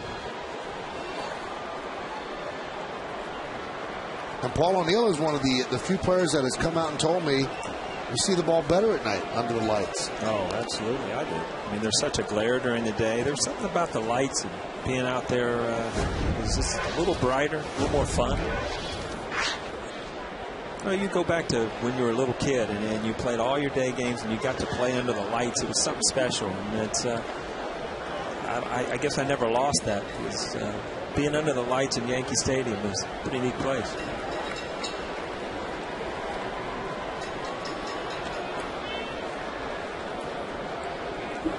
It'll be Pena, Moeller, and Jeter against Carmona. Fouled away. Carmona's a guy who doesn't like pitching at night. He has an ERA of 5.19 in night games. And in day games, 3.53. He's 11 games under 500 lifetime at night and 9 games over in the day. You know, it's funny you said, if somebody just turned on the radio, you said, you got Pena, Moeller, and they're thinking, who am I watching tonight? And then, oh, Jeter's up. All right, I'm watching the Yankees tonight. If they turned on the radio, they wouldn't hear us. Well, you still got to give out who's hitting it. I told you, if you don't stop, I'm going on assignment up here. Would it take 5.5 innings and I'm ready to go? Oh, my goodness. You got some games left. This is a 4-game set. Big one, too. The 1-2. Shattered bat. Coming in and battling those lights that Paul loves so much is Shin-Soo Choo for the first out.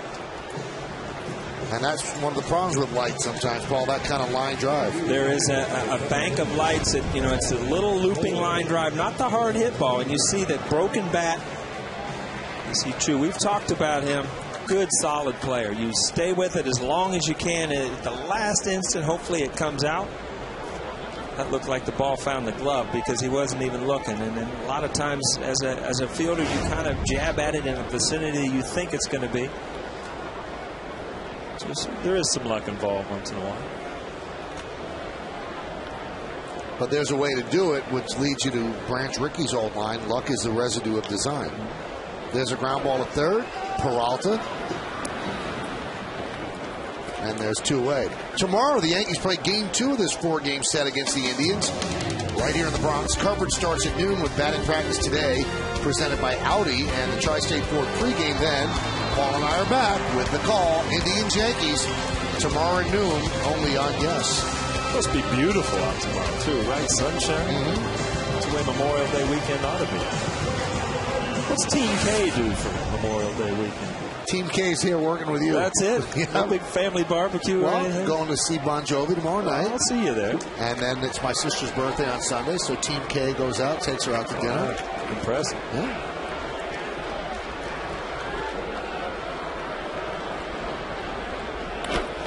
Jeter grounds one up the middle.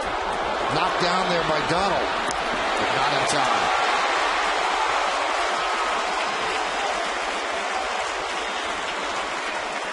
So he knocked it down and didn't have it right in his glove right away. That might have cost him the play.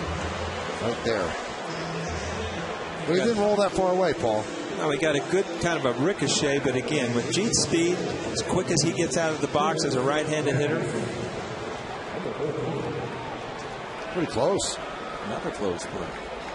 C.B. Bruckner's in a good mood out there tonight.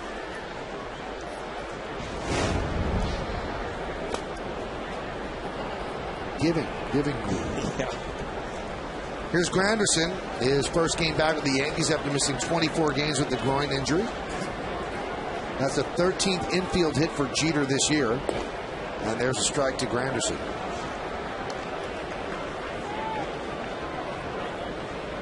Now, before he went on the DL, Granderson was struggling. He was 4 for his last 37. So hitting .222.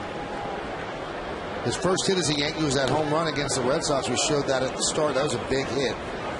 So he got off to a nice start first couple of weeks and then kind of tumbled after that.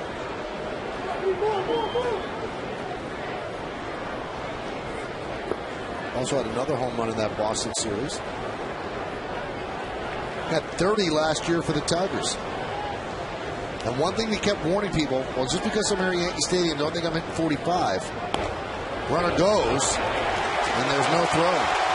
So Jeter with a stolen base. Again, we talked about it. Carmona, easy guy to steal off. Redmond doesn't even make a throw. I mean, this was stolen on Carmona. Jeet gets a great jump. A lot of times it can be how slow a pitcher is, but also the movement. I mean, Carmona has so much movement, sometimes it's hard for the catcher to handle. But right there, it was too good of a jump. 5th stolen base for Jeter. And Granderson fouls it back.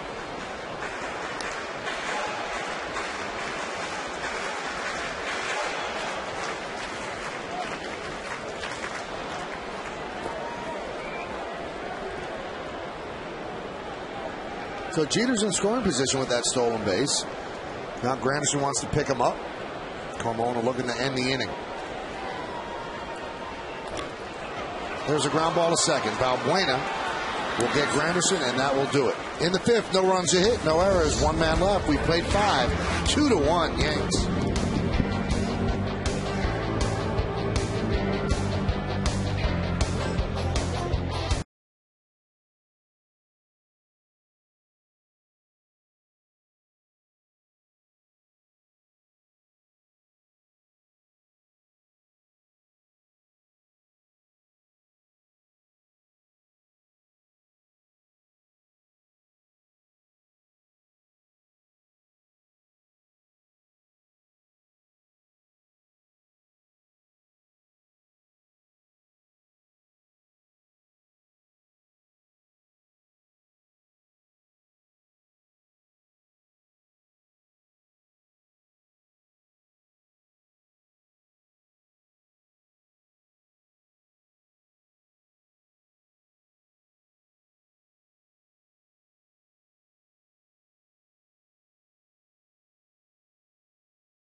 Could win elections. You could be the Oprah Winfrey of the baseball side.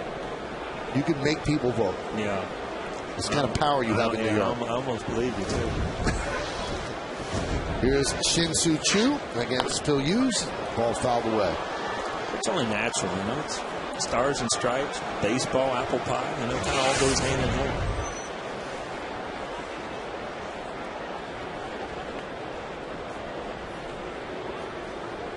We've talked about Choo a lot tonight, and it's just not his offensive numbers. Defensive's got a great arm, good base runner, steals bases, hits for average, hits for power. Showed a lot of things to the organization and the league. Just so happens that he's on a team right now that, you know, doesn't have much of a chance to win.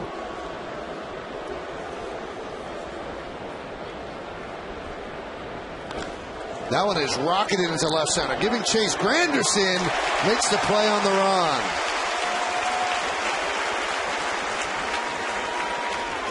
Good sign, good jump. Talk about his groin injury and his first night back, and that's what you see. You know, there wasn't a hesitation. Took after the ball. Good play.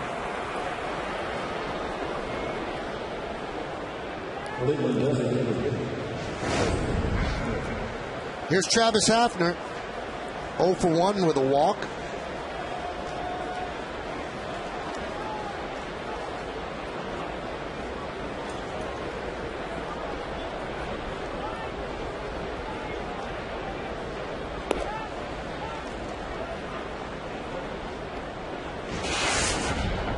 sudden you look up, you're in the 6th inning. You've got 2 pitchers that have pretty much dominated all night. They both had innings where they got a couple balls up. 2-1 game, well-pitched game. There's that good curveball.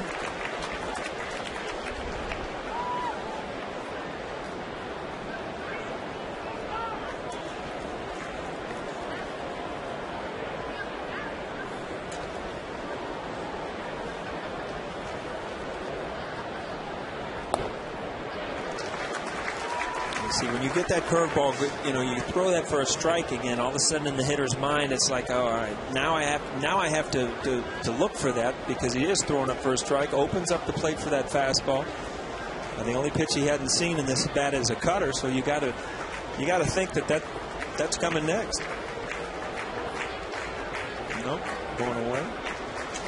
Swing and a miss. Hafner strikes out for the 2nd time tonight.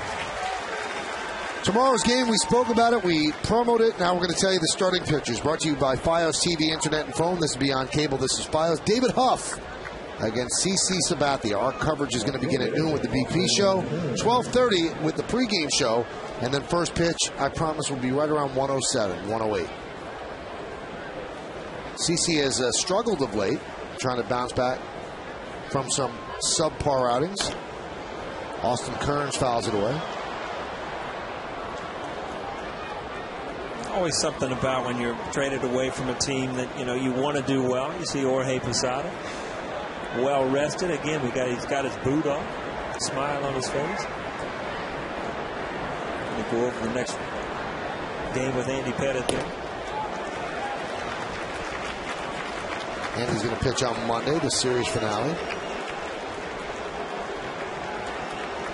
Pitched so well against the Twins. 94 pitches, 8 innings, won the game 3-2. That was on Wednesday night, the 0-2. High fly ball, deep center. Granderson back, still back, track, and he'll make the play. So Kearns gave it a ride, but too much ballpark out there as the Indians go down in order. We go to the bottom of the 6th, 2-1 Yanks.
Teixeira leads off, takes a pitch low, 1-0. So the Yankees are up 2-1 from the bottom of the 6th. Yankees have had trouble scoring runs of late, and if you look at the bottom of the order today, it's kind of half an order. Count 2-0. Kind of puts pressure, guys up top to get it done. This time, Nick Swisher, the only offense for the Yankees, a 2-run home run off the right field foul pole in the 2nd, and that's held up so far.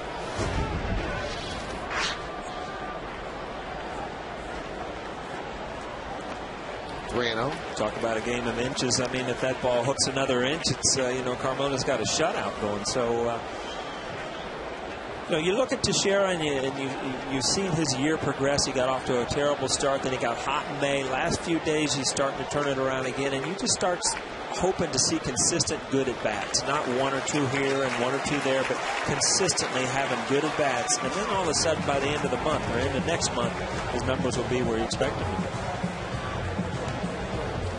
Yeah, this is funny. When you look back at this play, and in your everyday center field, especially in his home park, you see him looking for that wall there. It just tells me he hasn't. It tells me he hasn't been out there. He hasn't. You know, doesn't have his steps down. And in your home ballpark, you can almost read it like the back of your hand. And just take a few games to get back and get comfortable. So in your mind, you almost have it, all right, boom, boom, boom. I have 6 steps before I hit the wall. Yeah, or a step or two once you hit the warning track. But when you see a guy that hasn't been out there a lot, and then all of a sudden, you know, that ball was just to the warning track and you're looking for the wall, you know, you're almost relying on your left fielder to scream over there that you're okay, you're okay. But, you know, that's how you're taught as an outfielder. It's the way you play the play, but it's just that when a ball is that far from the wall, you expect your center fielder to not have to look for it. And then it's just, like we said, that transition of getting back in there and playing the game. And remember, most of April, the Yankees were on the road. So this is still almost like a visiting ballpark for Granderson. He doesn't know it like the back of his hand. And he went on the DL after the game on May 1st. So he's not real comfortable out there at this point. He knew he had a lot more room in Comerica. It's 420 to dead center. I was going to say, when you're playing in Detroit, I mean, you just turn and run. That one, a hot shot up the middle, a base hit. So the Yankees with a leadoff walk in that single by Cano. They're set up. And you can't say enough. I mean, Cano just continually goes up, hits the ball hard, hits it where, I mean, as a left-handed hitter, and you're facing a good sinker ball pitcher, don't try to pull it. See that ball racing away. Drive it right back up the middle. Hands through the baseball. Don't try to pull the ball. Good piece of hitting. With his 2 hits tonight, he's extended his hitting streak to 11 straight. And it's his 3rd straight multi-hit game. All right, Michael, in the pregame, I said he's the best second baseman in the American League. And obviously, in the National League, you probably got up. So if you're a GM and you're starting a team, you can have either or. Who you take? Well, Utley's had hip surgery, so that worries me long term. I would probably take Granderson. No, I'm sorry. Here's Nick Swisher. 2 pretty good guys to pick. And, it's almost like the draft where you had Magic Johnson and Larry Bird. Well, who do you want first? Okay, I'll take the second. Whichever one you take, you're okay. You're doing okay. You know, interesting thing, you're talking about basketball, and I thought about this coming to the park today because I heard there's Tim Belcher. New pitching coach this year. As a New Yorker, obviously you can't ever root for the Red Sox. You can't stand them. They're your rival. Are you allowed to root for the Celtics in a series like this? You usually don't, because if you usually Yankee fans or Knicks fans can't root for the Celtics. Yeah, I don't think New Yorkers root for many things involved with Boston.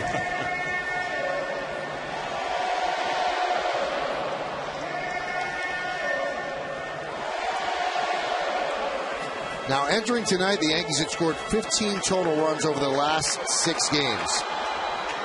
And they did not have more than 4 in any of those games. So it's been a struggle scoring runs, and Tim Belcher's trying to cut this off right here. I'd say, you remember Tim Belcher? He gave up the home run to Jim Leyritz. Yep, in the rain, game 2. And he tore that phone off the wall in the old stadium on the way out. So I think you had more home runs off Belcher than any player. I had a lot of at-bats. I mean, he grew up in Ohio. I knew him. It was a lot of years of facing him. 7 home runs off him. There's a line drive. Base hit to center field. Teixeira is going to be held up as Crow got the ball in quickly, and it was cut off by Brantley. But the Yankees have the bases loaded on Swisher's 2nd hit of the night, and there's nobody out. Again, Robbie Thompson does the right thing to do here. Nobody out. You don't want to waste an out with Teixeira. You know, if he makes a good, strong throw from center field, which he didn't. Nick Swisher, good at bat, good extension. Again, as a left-handed hitter, you can't try to pull the ball all the time off Carmona. And you see it wasn't a real good throw, but you're never going to set up and get an out right there. You've got a big inning going. You got the bullpen going. You got it all going right now, right? Jamie Wright going. He's getting ready. Here's Miranda, last time up, robbed of an extra base hit. An extraordinarily good play by Trevor Crowe. The center fielder made the dive toward right center. Pitch is low. Now they're in at the corners, and they're kind of hedging their bet at shortstop and second. They're not at double play depth, and they're not quite halfway. Certainly not in. But Teixeira doesn't have great speed, so a hard ground ball, they could come home.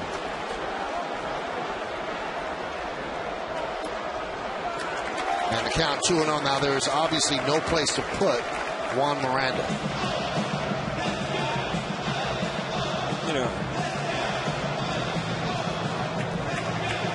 You're looking for a ground ball here. You'll give a run up to get a double play, obviously, but right now the weight on the shoulders of Carmona is to keep the ball on the ground in the infield and hope that they hit it at somebody.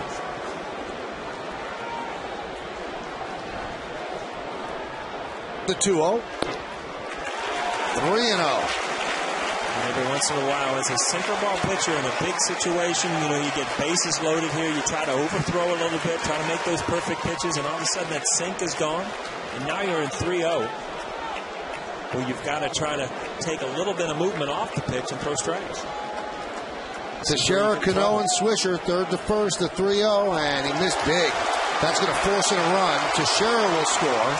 An RBI for Miranda, and the Yankees lead 3-1. Let's take a look at the pitch-by-pitch ball brought to you by Suzuki Kizashi. Again, you talk about it. I mean, as a sinker ball pitcher, you just want to get that movement in there, and you see he's kind of overthrowing here, trying to make the perfect pitch, and you see these balls all up in the zone and straight. 3-0, not even close.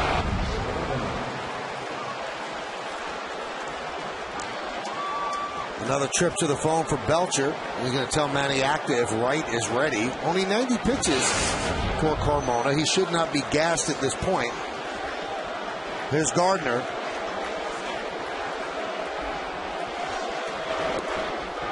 And a strike. Now here's where you would almost, bring the shortstop and the second baseman even farther in, because with Gardner's speed, you're not going to turn double play. Let's see.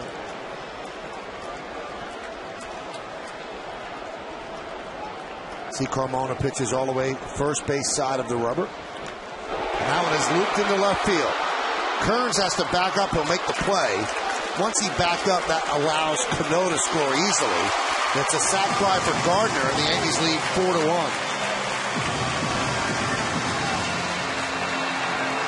Good piece of hitting by Brett Gardner, but you got to look at Carmona. He wants a good sinker to keep the ball in the infield. Left-hander, you look for a ball up in the zone, and you see that ball tails. It does the sink.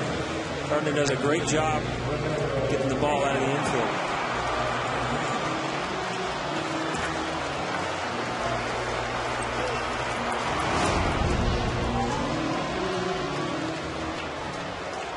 So first and second with one out now as Gardner picks up his 15th run batted in. And here is Ramiro Pena. A strike. Here, Fausto Carmona, you have to realize that you cannot give up any more runs. Now you're at the bottom of that lineup. Chances are your team scraped for one run. They're not going to have a big inning, and you're looking at the Yankee bullpen coming up here in the next couple innings. So you got to try to do some damage control here. Good movement there. And just hope that something happens to get you back in the game.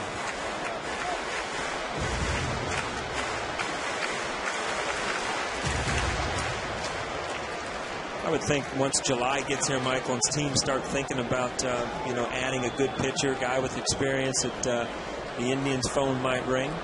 He's kind of locked up here for a few years, and he'd be a hard guy to really trade away because he can give you so many innings. Yeah, they have him under contract through 2011. Then they hold options for 12, 13, and 14 at reasonable money. So you'd have to really bowl them over to try to get him. Yeah, you talk about, last year he was 5-12 with a 6.32 ERA with this kind of stuff. And then you look back at 2007. I mean, he had 19 wins, 4th in the Cy Young. He has that kind of stuff. Oh, there's a tough pitch right there. If you're him, see what he's done against the Yankees in his career. 31 1/3, giving up 36 hits and 21 runs. But in ALDS game 2, the fly game, Midges, 9 innings, 3 hits, 1 run. Bug game, not fly. Flies didn't land like that. The back of Jabba's neck like cured pastrami. He's going more for the poppy seed roll. Yeah. Maybe cured pastrami on a poppy seed roll. And there's a bug right there on the window in front of Jabba. Right by his sideburn.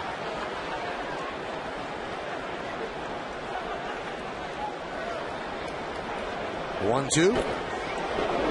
I got a piece of Redmond. And here is the attack of the Midges. That was your off, Michael. They stole it from you. Look, you know what? And then we find out later off was the worst thing to put on because the moisture attracted them rather than repelled them. I go with the cured pastrami. Jabba's bounced back from it nicely.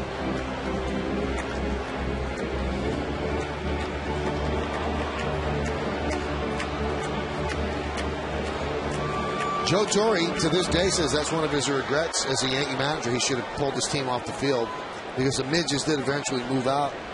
Maybe 20 minutes later, it should have argued, gotten thrown out, just a delay, so it didn't attack Jabba. The 1-2, foul back. Wow, if you look at this at bat, he's had 3 pitches to really drive up in the strike zone, little movement. And if you make an out here as a hitter, you go back. Here's the last pitch again. See, this ball's right over the middle of the plate. And as a hitter, you know, if he makes a good pitch and gets you out here, you go back to the dugout mad because you know you missed 2 or 3 good pitches to put in play. This will be the 8th pitch of the at-bat.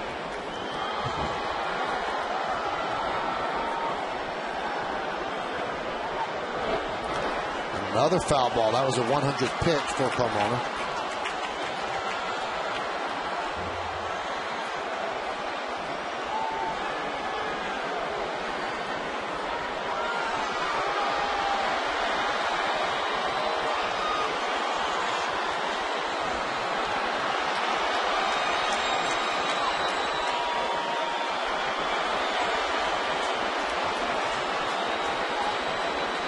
One, 2. This has got to wear on a pitcher. I think, don't you agree, Paul, the longer the bat goes, the more in favor of the hitter? Absolutely. And also, it's the type of pitches. I mean, you've got 2 people on. You've got, you know, the Yankees are just on the verge of breaking the game open. And every one of these pitches means something. It's not like you've got 2 outs, and if you lose them, you know, you can still get out of the inning. But, you know, these are the pressure pitches that put a lot of stress on the pitcher's arm. This is going to be the 10th pitch of the at-bat.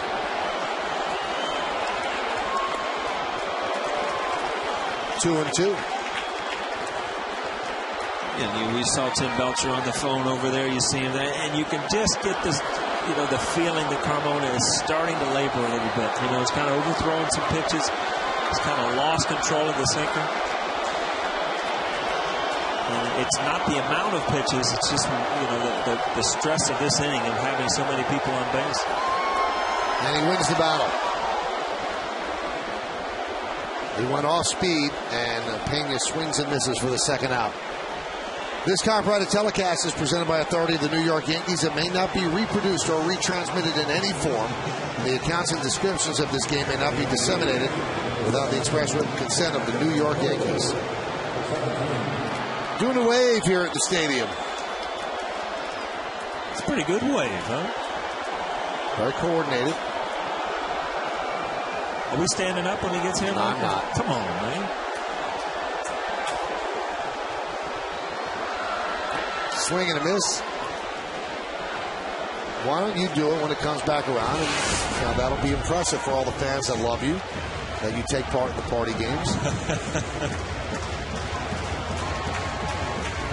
You know, Mike, how often do you get to do the wave at Yankee Stadium? All right, here it comes, Paul. It's going to be here in about 5 seconds.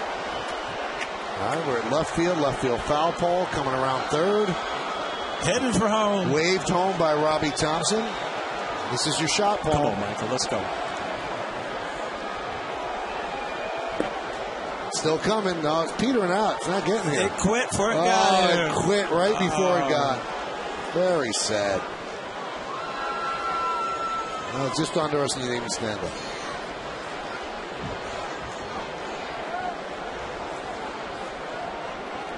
One count on Chad Moeller.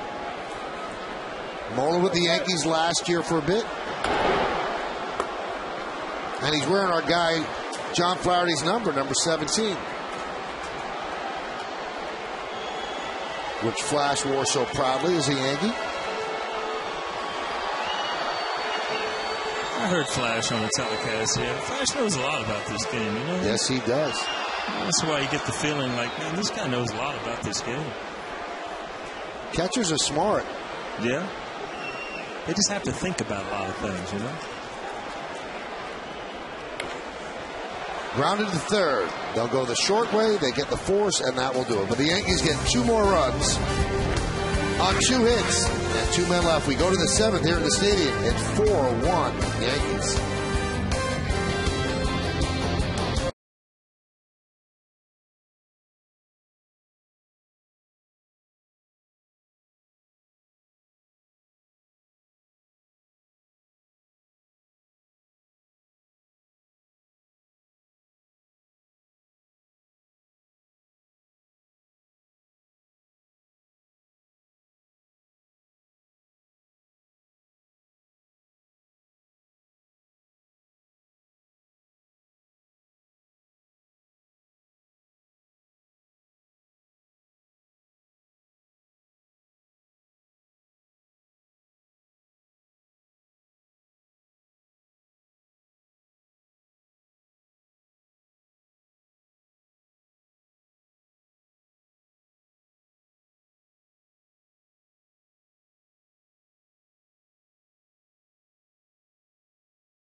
Paul ago, NYY Steak will be hosting a jazz night. Come enjoy a fun-filled night, including free past hors d'oeuvres, drink specials, and great live music. For more information, please log on to NYYsteak.com or call 646-977-8325. And the fight's the next night here at the stadium. Foreman against Cotto. First fight at the new stadium. Yankees have a fight on their hands right now. It's 4-1 as we go to the top of the 7th on the Verizon Wireless scoreboard. 4-7-0 leading 1-3-0. And Phil Hughes deals a strike to Russell Branyan. Hey, we should actually say how the Yankees, and you heard on the pregame, we certainly gave you the information then, how the Yankees made room on the roster for bringing up Curtis Granderson. And Joe Girardi said it's one of the toughest things. It is the toughest thing he has to do as a manager. Randy Wynn was designated for assignment, and Randy was a very, very good guy and just didn't play very well. He'd be the first guy to tell you, and he actually told Jack Curry that I was terrible, and it didn't seem like he had life in his swing and his body, and he ended up being designated for assignment. It's hard to tell a veteran guy, okay, you're out, and that's what Joe had to do today. And I think he saw the writing on the wall as well. When, in Minnesota they played Kevin Russo, a guy they called up from the minor leagues on left, And actually, Russo made some good plays. That one was drilled deep to right field. There that goes. See ya. A home run for Russell Branyan, and it's now 4-2 Yankees. We talked about Russell Branyan and what he brings to the plate when he comes out there, and this is it. I mean, he's got tremendous power. He's one of those guys that you watch in batting practice and you wonder how he ever makes it out, because he can just launch home run after home run. And if you make a mistake, see what happens here. There's a fastball right down Broadway.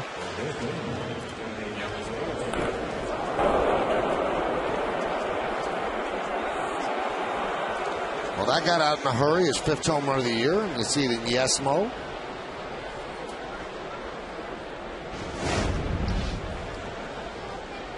So 4-2 Yankees, and the breaking ball to Peralta is inside. Hughes has now allowed 4 home runs this year, all of them to left-handers. And David Robertson gets up. Now, that's one of the problems when you're featuring a breaking ball and a cutter. If you don't put it in the right spot to a lefty, those are perfect pitches to drive. There's a strike. Kind of took something off that. I don't know if he tried to, kind of run a fastball in there.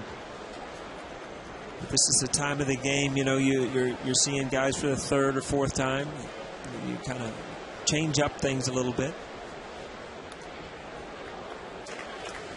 You see Peralta, we talked about it earlier in the game when he got the big hit. He's a dead fastball hitter. I don't know if Hughes just tried to throw a little BP fastball to get ahead. And now he's gotten that 2-strike count where he needs to get back to that cutter or that curveball.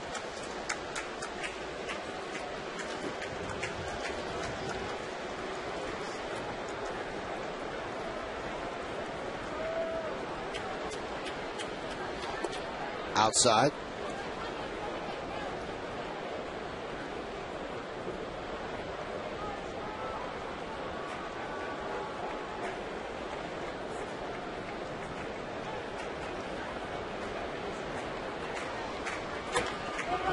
Punched out toward first base. Teixeira fields nicely. And there's one away here in the 7th.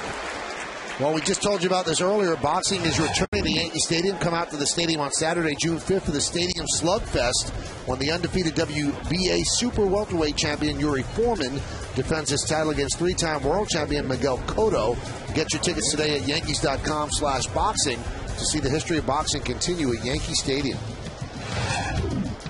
You ever see a fight here? No. I think the only fight at the second stadium was Ali Norton, and that was 76 when it opened. And I was 15. Mom and Dad wouldn't allow me to go to a fight. No.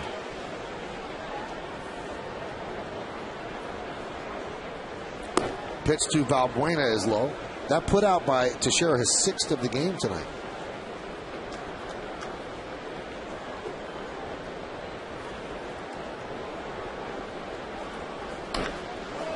Rip foul. So, I mean, how do you do this? Where is the ring? The ring is going to be just to the outfield side of second base, but a little bit toward right center. And from what I've heard, they're going to have 7,000 to 8,000 seats on the field. Here's where the ring will be, right there. But it'll be square, not like I do. Not a trapezoid. You weren't a good art student? Good curveball there.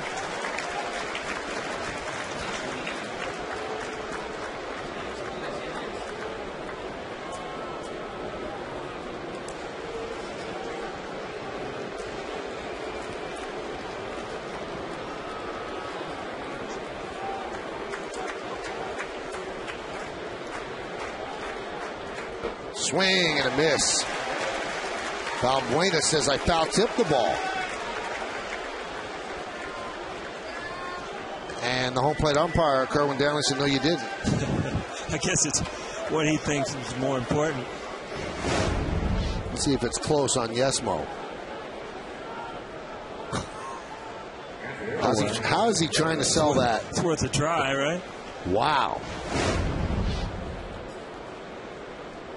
Talk about hitters not seeing the ball well, not hitting the ball well, but when you're talking about fouling the ball off, you missed by a foot. That's bad, right?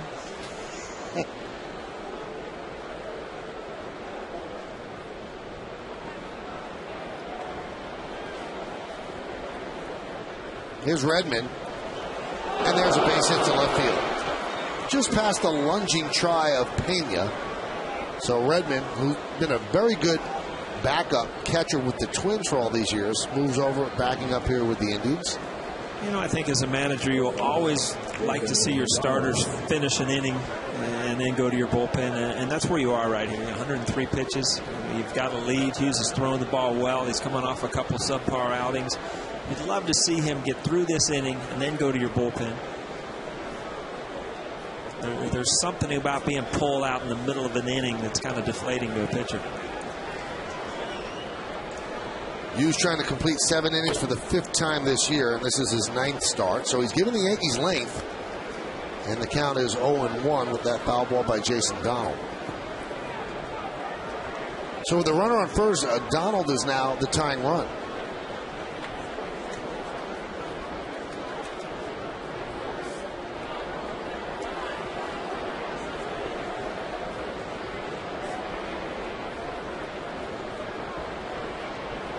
The 0-1.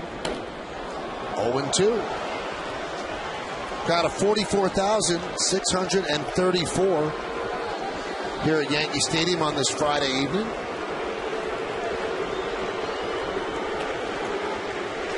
And a crowd of 2 in the bullpen. Damaso Marte and David Robertson. And you also have to count Mike Harkey, the biggest of the 3, tallest. Can't miss him. No, he's a big dude.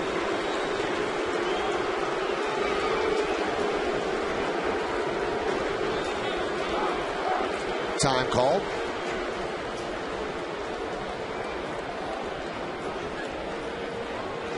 Yankees have pounded out 7 hits. The Indians 5 against Hughes.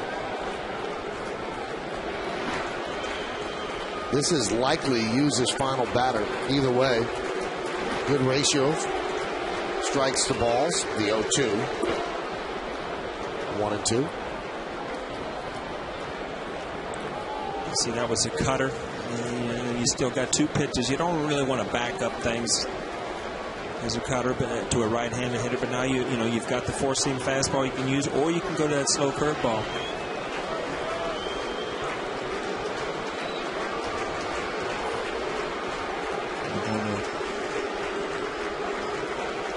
The 1-2 outside. Looked like Hughes slipped. Looked down at the mound. Now Moeller goes out and talks with him. I think Moeller's trying to figure out the same thing, that he can try to get him through one more out.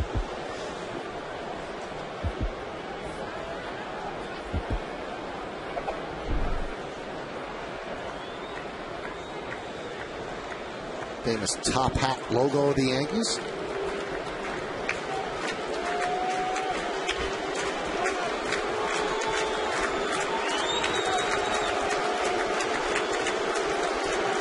And the 2-2. So he goes from 0-2 to full.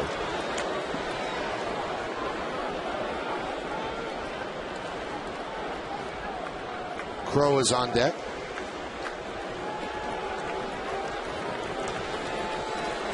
So Hughes wants to make it work here.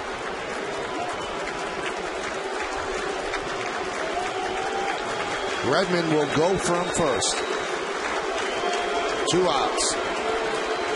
Runner goes. Grounded and stabbed there by Teixeira. Going to be a tough play, and they get him. They just get the hustling Donald for the final out of the 7. Nice play by Teixeira. But the Indians score a run on 2 hits, no errors, and 1 man left. Could have been worse, but Teixeira makes this play and this toss, and it was very, very close. And you'll see Hughes' toe is beaten by Donald's, and C.B. Buckner missed that call. Donald was safe. But you're not going to miss God Bless America here at the stadium.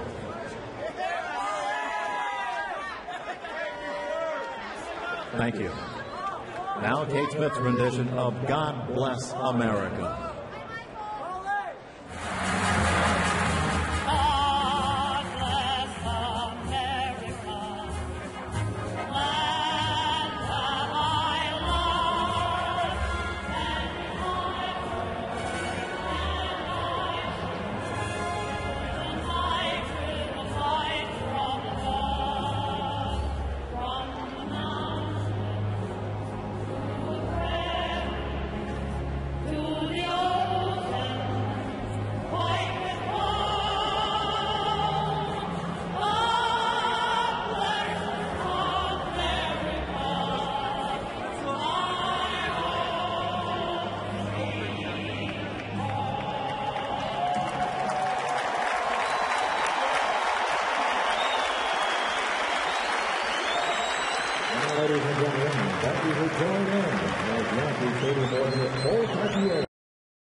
Acta makes a call to the bullpen, brought to you by AT&T Rethink Possible. So that's going to do it for Fausto Carmona.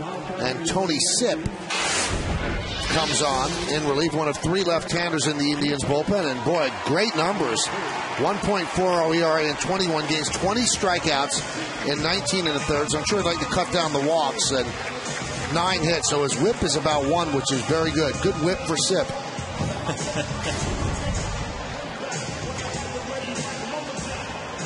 You can just tell by looking at that, he's long arms, long legs, left-hander's going to sling the ball. Verizon Wireless scoreboard has the Yankees up 4-2. It'll be the top of the order. Jeter, Granderson, and Teixeira.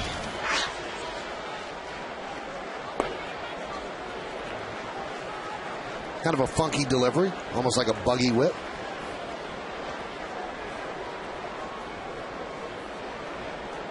How long does it take you to get it first time you see a pitcher? Trick pitchers, it takes a while, but, the guys that are right over the top, usually, it's the same, but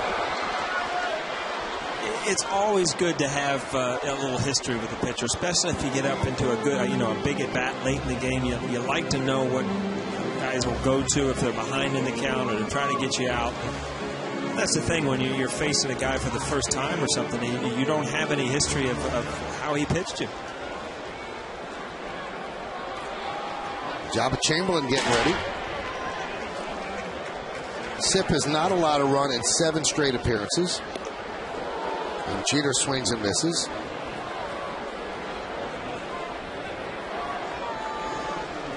Talking himself a bit. You don't see Jeter go out of the zone very often. You see that pitch out of the strike zone. It's usually when you're not swinging the bat well, you got to go back and ask yourself, are you swinging at strikes? And that's the biggest thing for any hitter, even as good as Derek Jeter is swing at strikes. That one's grounded up the middle. Donald with the play, fires to first, and Buckner says safe. But I think we better check the replay. You know what? It's just you better run hard out of the box because it's like he's flipping a coin down there at first base tonight. There's been some out calls and some save calls. And it's about 50-50 if it's close. I don't know. We have to see this one again. I'm going to say he's safe. I guess he's safe. A lot of action at first base today. It's been Buckner Boulevard down there. Wow, you're getting hot here late. That one's bunted foul. So this is another test for Granderson because all spring they worked on him hitting against left-handers. He struggled against that last year with the Tigers, and he tries to bunt here against Sipp. And the biggest thing is the hardest thing to do is to go out and hit left-handers when people are saying you can't hit left-handers, because every single at bat you go up there, you want to prove to everybody that you can hit lefties. You kind of came here with a reputation, and at the beginning, Buck didn't play you against lefties. For the first, month or so, you had a guy, Randy Velarde, who just owned lefties. And that's where this game is changed a little bit. That one is bunted foul. I don't think that Joe Girardi's asking him to sacrifice. This is Granderson doing it on his own.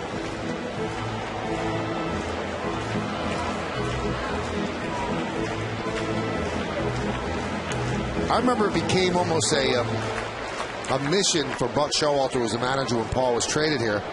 He wanted to put you first against lefties I thought you'd have success against, and then you wouldn't be thinking about not hitting lefties, and then you started playing against everybody. And it worked out. You played all the time.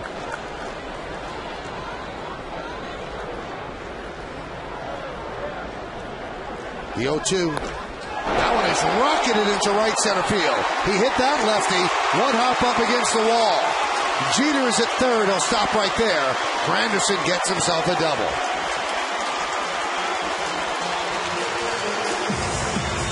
First swing of the at-bat, you miss a couple bunts, and all of a sudden you get a fastball right down the middle. Great swing. It's not a cheap double either. That ball was hit hard.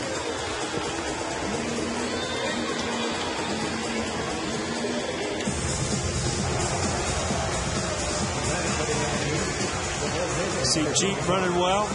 Always been one of his better things as a player, in my mind, is his base running skills. That's why he scores so many runs. Good, great read off the ball.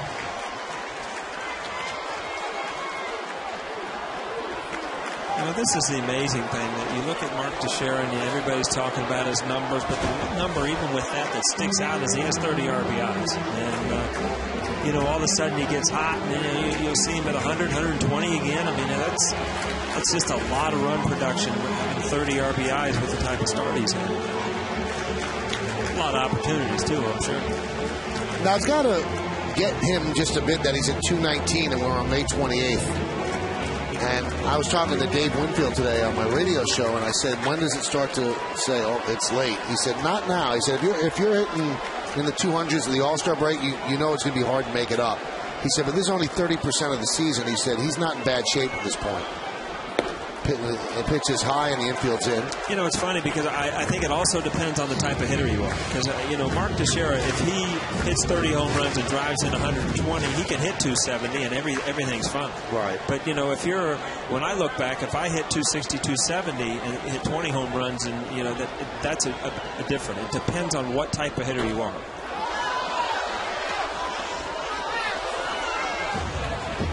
Also, Winfield had a very interesting take. If like Alex's home run numbers are lower at 6, he said if you have lower home run numbers or lower power numbers, he said then you start thinking about making that up. You can't. He said all you have to do is just, okay, I'm going to get base hits.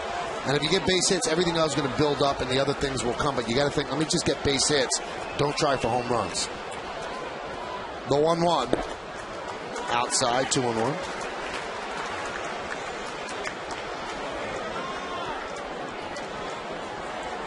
You know, home runs can be the just absolute worst thing to get on your mind as a hitter, because, you know, not every pitch are capable of hitting out of the park. I mean, a home run is a good swing on a mistake, basically, from the pitcher. Out over the plate.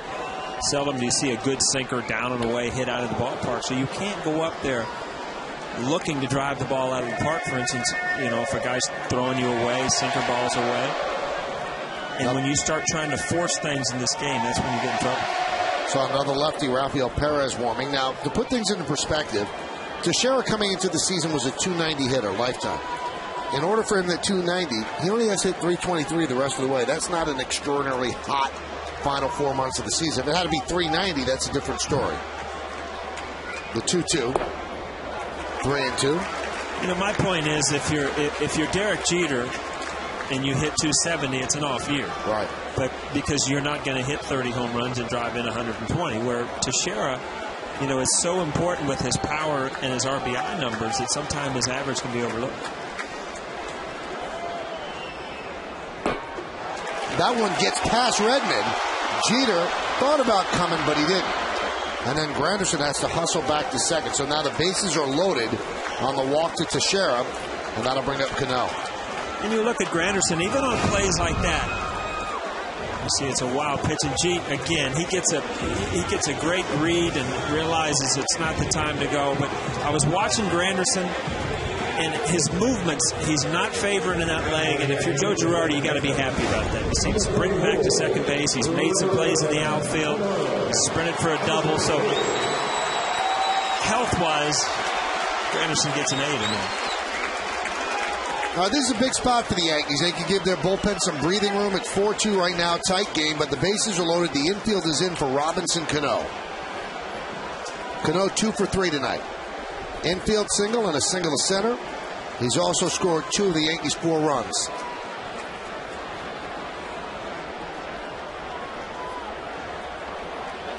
Tough situation for the Indians to be in. I mean, you're already trailing by a couple runs. You might as well bring them in because you know a base hit's going to bust this game wide open. And now you're right in the meat of the order. Oh. Driven deep to right field. There it goes. See ya! A grand slam. Robinson Cano. And the Yankees lead 8-2.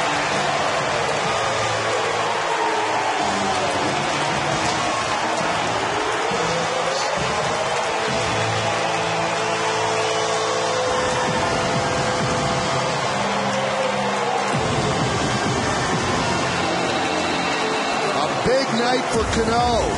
3 hits, 3 runs scored, 4 runs batted in. His 3rd career grand slam. Absolutely put on a hitting clinic tonight. Last time up, a sinker up the middle. Right there, he gets a fastball inside and absolutely crushes it.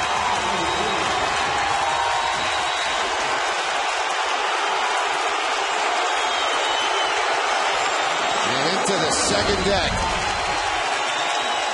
Crowd wants a curtain call.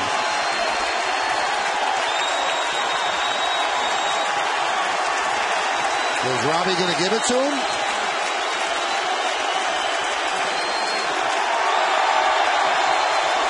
And he does.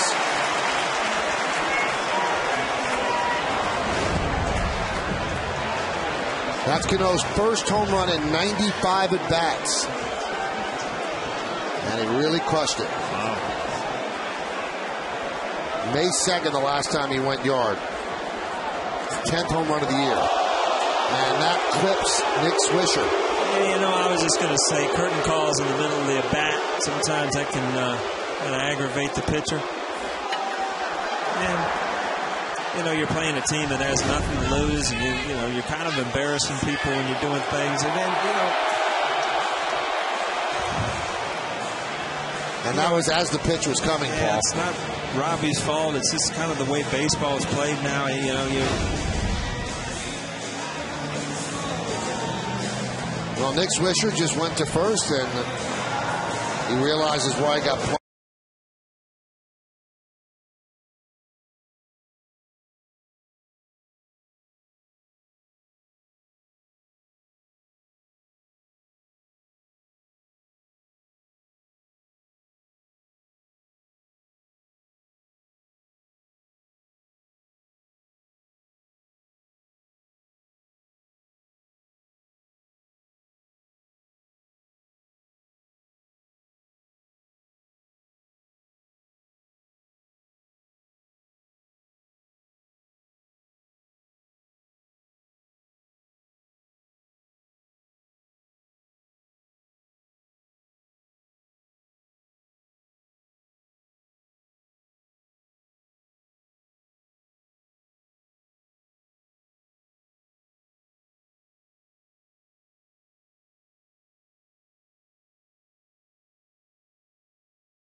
Good name by Panasonic Vieira. With 3D this lifelike, can we still call it a TV? And by Avis, the official rental car company of the New York Yankees. Michael, I want to give you some numbers here. We're talking about Mark Teixeira, how, you know, it's early in the year and he's got so much time to make up. Now I'm going to talk about Tony Sipp, who we were just bragging about. He comes into this game with a 1.4 ERA. Gives up a grand slam. His ERA goes up to 3.72, and he's still responsible for a guy on first base. So, you know, you talk about numbers and how quick they can change. I'll vote for Cano. We will be vote for. I'll start best second base, but let's just give him that one. You know what? That was our second segment today, and you said you think not only is the best second baseman in the American League, but you said he's one of the top 10 players in baseball right now. The way he's performing, I would stand by that. He does so many things. I think his defense, because of his offense, is so good that his defense gets overlooked. He's defensively unbelievable. So here's Rafael Parra, runner on first, as Paul mentioned, is Sipp's responsibility.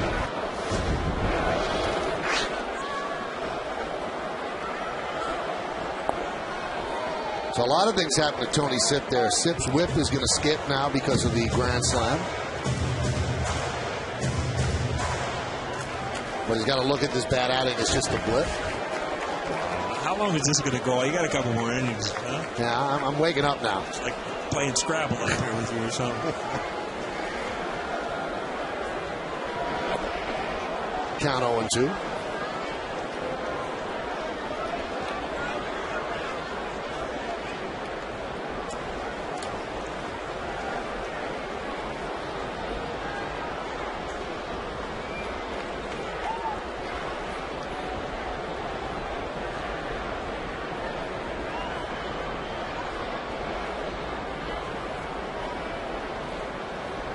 The 0-2.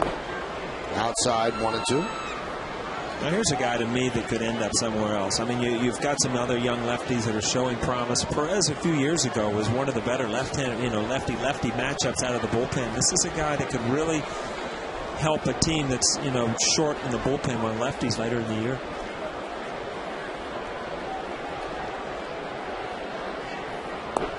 Boy, that little rock when he has the glove up by a head, that's almost a balk. Real close. I mean, because it's almost like he's doing the lean in and starting his motion. It's very, very close to a balk. Now at 8-2, strangely, they're not holding on Swisher. Now watch this little rock. Right there. Line drive. And Valbuena didn't even look toward first to double up Swisher. Come to Yankee Stadium in 2010 to see the 27-time world champion New York Yankees in action. On Tuesday, June 1st, the Yankees take on the Orioles, and it's luggage tag night. The first 18,000 fans in attendance are going to receive a Yankees luggage tag, courtesy of Delta Airlines. For tickets, log on to Yankees.com. Visit the Yankee Stadium ticket window, Yankees clubhouse shops, or you can call Ticketmaster at 877-469-9849.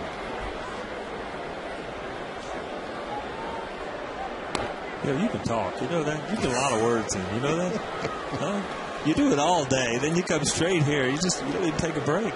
You know what? When I'm not on the air, though, I hardly speak. That's it? Yeah, I save it all up. You just look? Yeah. Save it all up. Starting at 3 o'clock, I start to talk. The 0-1. 1-1. Probably disappointed when you get a commercial, aren't you? Gotta be quiet for a while. You know what, Michael? I was at the last playoff game. I took my son up to see the last Cavaliers playoff game. And you just had the feeling of downtown. You saw Jacobs Field, or what it used to be, and what it is now. And now, with LeBron James and that city is just going to close down. And what do you think? Where's he going? I have a feeling he's going to the Knicks. The 1-1. I just feel that if he's going to leave Cleveland, that would be the place that he'd want to go. He'd want to go to the biggest stage. And they have not won a championship in a long time.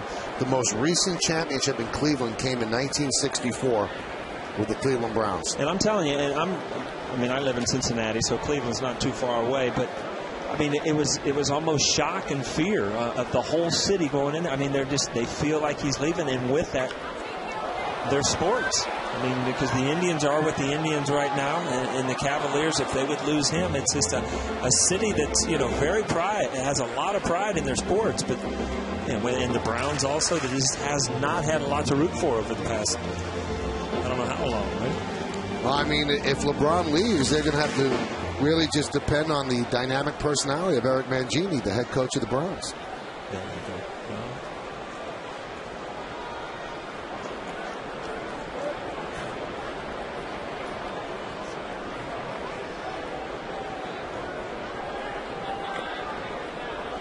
Count 3-2 to Gardner. So you think he's going? You know what? It just seems to me that there's so much going on, and they're going to hold like a players' summit here in the next week or so, where Wade and LeBron are going to meet and kind of decide, I guess, who's going to have a chance. It's unbelievable, but you don't feel it when you're around the cover. When you're in that city, you feel that people are just sitting, waiting to see, where he's going, if he's going to be part of that franchise. You're right. That would be tough if he left. Local kid, he's made that more than relevant, made it important. 3-2 with one out. And that one is looped to left field. It's a base hit for Gardner.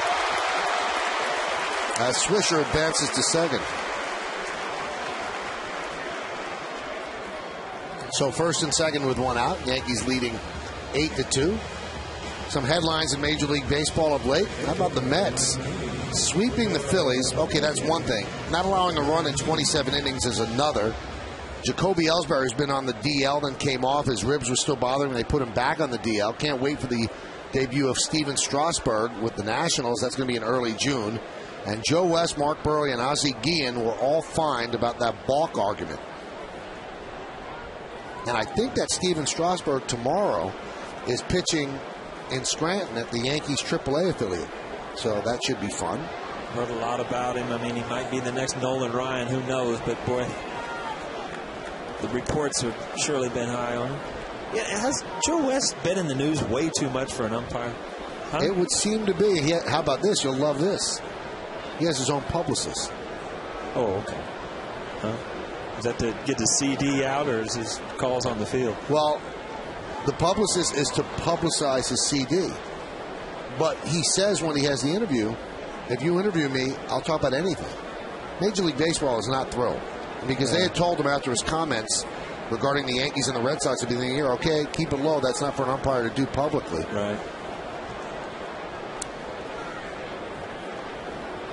The 2-0. Grounded to third. They step on the bag one. Over to first. It's a double play. But the Yankees get themselves 4 runs. How do they do it? This one swing. Grand slam for Robinson Cano. And he doesn't even have a publicist.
Well, Robinson Cano, Paul, is going to start to want to hit in the cleanup spot. First career cleanup hitting assignment for Cano. And he has 3 hits, and he has 4 RBIs, and he has 3 runs scored. Not a bad night. See that lineup, Carl? Robinson Cano in the 4-hole. He's going to tell Alex, maybe, you know, you could bat 5th or, you know, take another night. Bat 3rd, set the table for me. New pitcher for the Yankees. It's going to be Sergio Mitre. So Phil Hughes goes 7, and he's poised to pick up his 6th win if the Yankees could get 6 more outs. Yankees lead 8-2. 11 hits for the Yanks. So the top of the order for the Indians. And here's Trevor Crowe. Now with Chad Godin, they might try to use Mitre more as a late inning guy.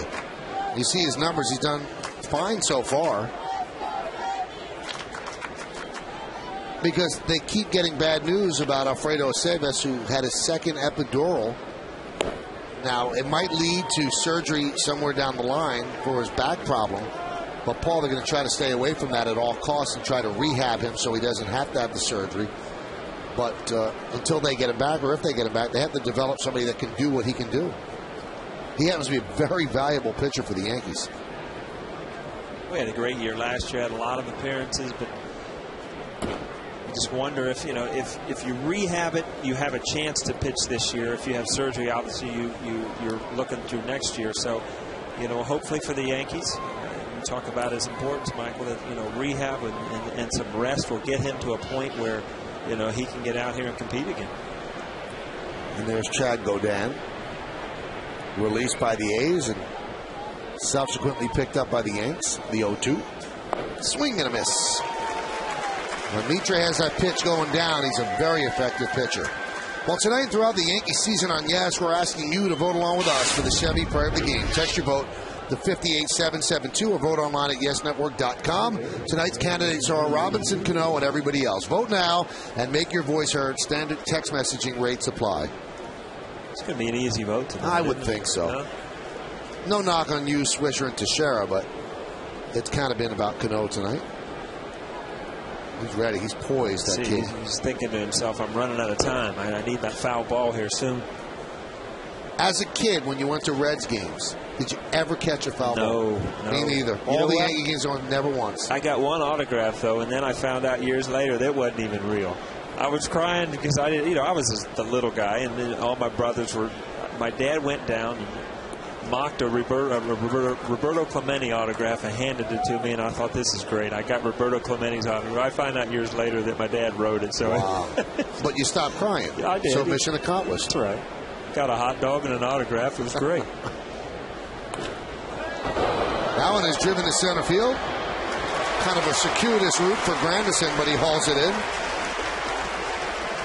Well, you know what? We've got awards to give out, Paul. And one, the voting is already in the Land Rover drive of the game. Why get a car when you can own a Land Rover? The drive of the game. I mean, a grand slam. I don't care how long you've been in the major leagues. It's still a thrill to hit a grand slam. And Robinson Cano, first night in the cleanup spot. Curtain call just to top it off. You get to drive that home in a Land Rover? I know I don't. No? Here's Travis Hafner, 0 for 2 with a walk. Now, Cano, we said this is his first start ever in the cleanup spot, so he has now completed the cycle. He has hit in every single spot in the lineup in his career. Really? New trivia question. Use it tonight. The 0-1. So a lot of the Indians hitters come up at this inning, taking, kind of feeling out Mitre to see if, one might get away. So, when you have a lead like this, you want to get in and out. Michael, you talked about it. You got in late last night. Good to get a win, get out of here, and look forward to a day game tomorrow. Now, I wonder, Paul, do you retaliate if you think the other guy was right? You know what I mean? Like, the Yankees knew that what Cano did was not the right time to do it. So maybe they thought that Sip did the right thing. Well, you figure out why. And, again, it wasn't Robbie's thing. I mean, the fans, you feel bad as a player when the fans get up. It was just the timing of it all. It was in the middle of a pitch. And, the pitcher probably looked over and saw a smile and a hat. That one is lined into center field. Cano looks at Granderson hauling it in. And the Indians go down in order 1, 2, 3. And we go to the bottom of the 8th. 8-2 Yankees.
From his days into the ring, his marriage, his legal troubles, and beyond. It's a center stage you cannot miss.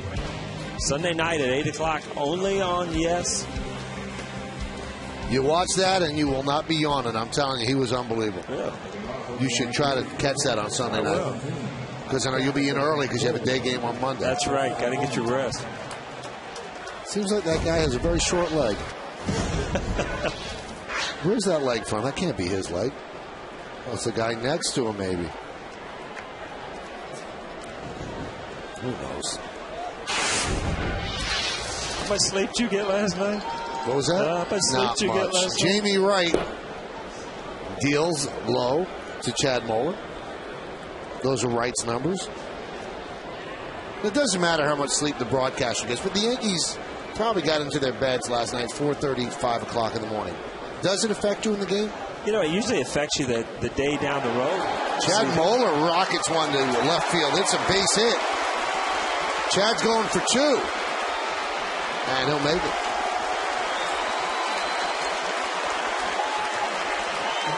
Another good swing by Moeller, but he keeps this one fair. He missed a home run earlier in the game, just missed the foul pole. Laces this one down the line. You see guys get a kind of a spot start as a manager, even as a player that knows how hard it is to come in and not play every day. And you see guys get a hit when they get that start. You're kind of thrilled for them. Back to your point, Michael, I think it does show up, and all of a sudden now you've got 3 day games in a row, and your body will get its rest when it has its chance. But sometimes these starting games and these travel, put you in a situation where your routine gets all messed up because you don't get in bed.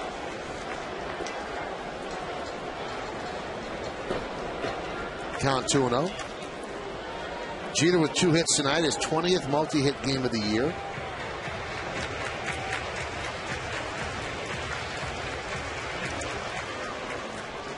And Redmond has a conversation with Jamie Wright. Chano Park, Yankees are trying to straighten him out. He'll pitch the 9th. He pitched yesterday against the Twins. Game the Yankees lost 8-2. This one they lead 8-2.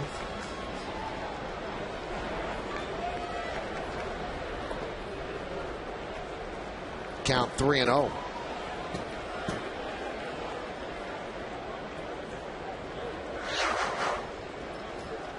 Oakland beat Detroit 5-4. Toronto continues to play good baseball, although the Orioles really struggling. Tampa loses, so the Yankees could pick up the game. And Boston is losing. Yankees could gain on everybody except Toronto. And they're in front of Toronto anyway. Must be Grand Slam night. Didn't I hear that Wakefield gave up a Grand Slam? Mm-hmm. And changed the game there. Kind of broke the game open here. I mean, you look at the scoreboard now, it's kind of a blowout, but pretty well pitched game for the first 5 or 6 innings. Yankees hold on. They could, or they will move to 3.5 games back of the Rays. And Jeter works a walk. So runners on first and second, nobody out.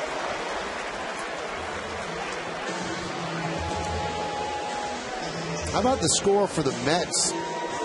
Yohan Santana's on the mound, Paul, and they're in the 7th inning, and it's scoreless with the Brewers, and they still haven't given up a run, on top of the 27 in a row against the Phillies.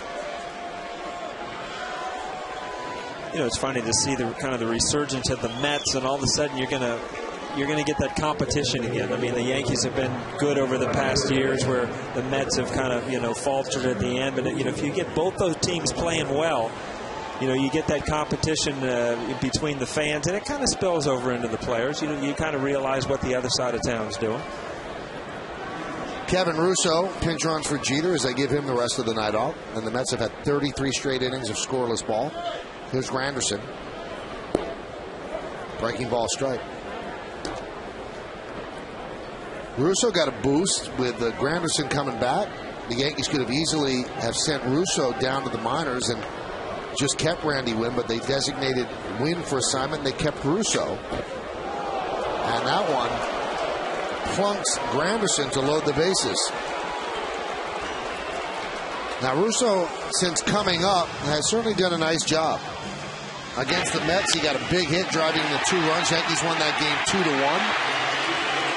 In that game, he also had his first big league hit.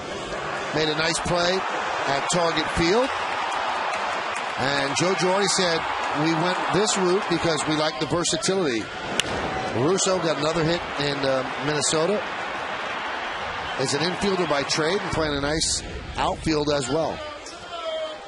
You know, it's funny, and sometimes it can even be, you know, just the personality, how he fits in with the team, and people root for you. And Joe Girardi's in that boat where he has a decision to make, and he just felt that Russo fit in better. You got a guy that wants to continue to grind to get his opportunity in the major leagues, where Wynn might be on his way out. Who knows? But you know, he'll probably catch on somewhere. But just right now at this time, Russo was a better fit. 0-1 to Teixeira. And boy, Wright is really struggling out there. He plunks Granderson to load the bases. If you think about it, there's one guy who slept real well last night. That was Russo. When he heard he wasn't wasn't going to be sent down. And he didn't sleep that well because he didn't know about it until today. So he probably tossed him there. He'll sleep well tonight. The 1-1. Check swing, and he did not go, said Dana Demuth.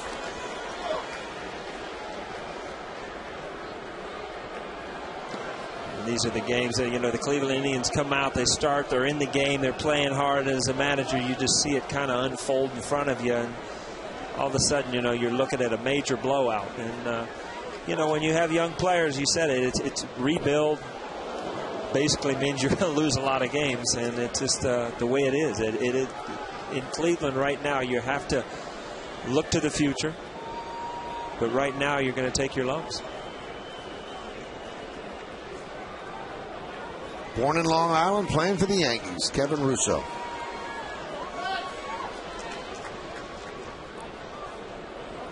And that one is blocked by Redmond. Got a piece of his bare hand, and now the count is full. Those hometown stories like you, Michael. Born in the Bronx, go to Fordham, announcing for the Yankees. But Russo moved to Colorado when he was 3. Keep ruining my stories, man. Although today you're an honorary Fordhamite. Do you know that? Is that it? Because Jack Curry's from Fordham, Brian Rucco's from Fordham, I'm from Fordham, and now you are a Fordham guy. Boy, they got Redmond all over the place. He's still shaking it off.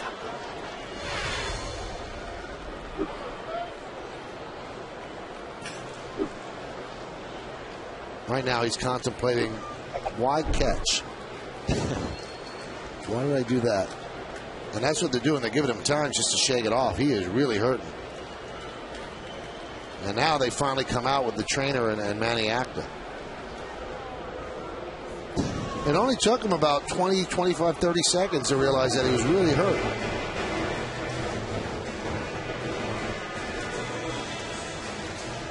Well, tonight after the final out, don't miss the WB Mason postgame show as Bob Lorenz and Jack Curry bring you the highlights from this game and around the rest of baseball. Plus, here are the postgame quotes from the clubhouse.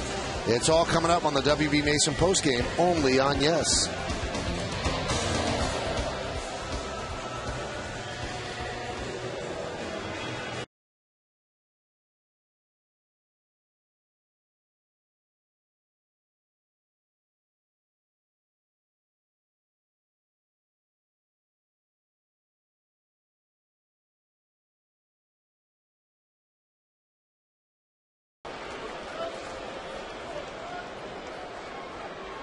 The 3-2. Right back to right. There's one. And there's two. He was almost too deliberate going home. But the 1-2-3 double play. Let's see. You just saw the most frustrating play as a hitter you could possibly make. Bases loaded. You get nothing out of it but a double play. Just kind of on a pitch down and away. Trying to do a little bit too much with it. You don't care about the score at that point. You know, you're as a hitter with bases loaded, you want to take that opportunity to get used to having good bats and in situations where you have an opportunity to drive in runs. And lately, you know, Mark Teixeira hasn't been able to do that, and he's been such an unbelievable run producer in his whole career. Here's Cano. How about this for stat? Unless he gets another at bat tonight, doesn't like he will. Mark Teixeira has now gone 10 games without an RBI. Well, this is a great run producer. 10 games without an RBI. Coming into this game, he hadn't driven in any of the 17 runners from scoring position over his last 10 games.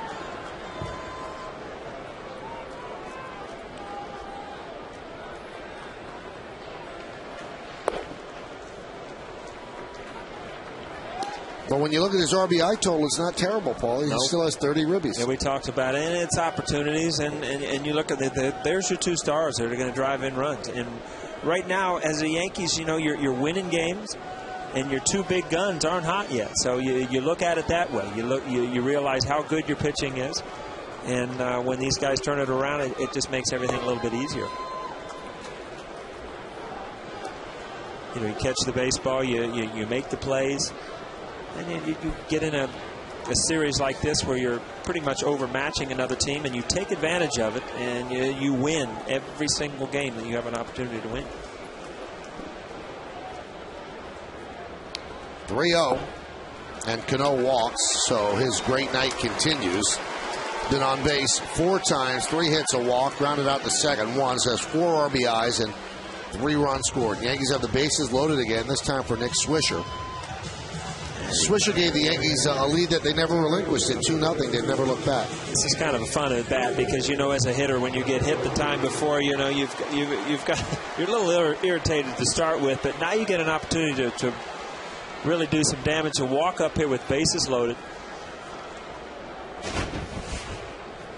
Kind of make a point to try to do something good.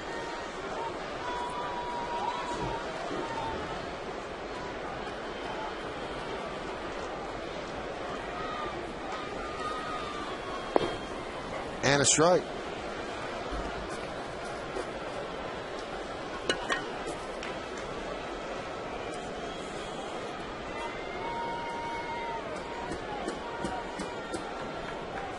Switch hitter batting from the right side.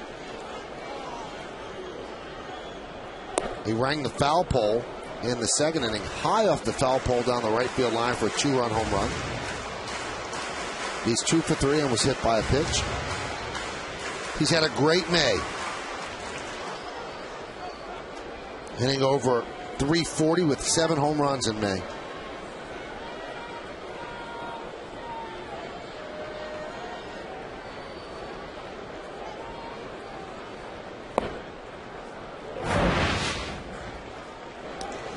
Michael, there was no doubt about the distance. He just tried to steer it as a hitter, went right off the pole. You see the reaction on both sides there.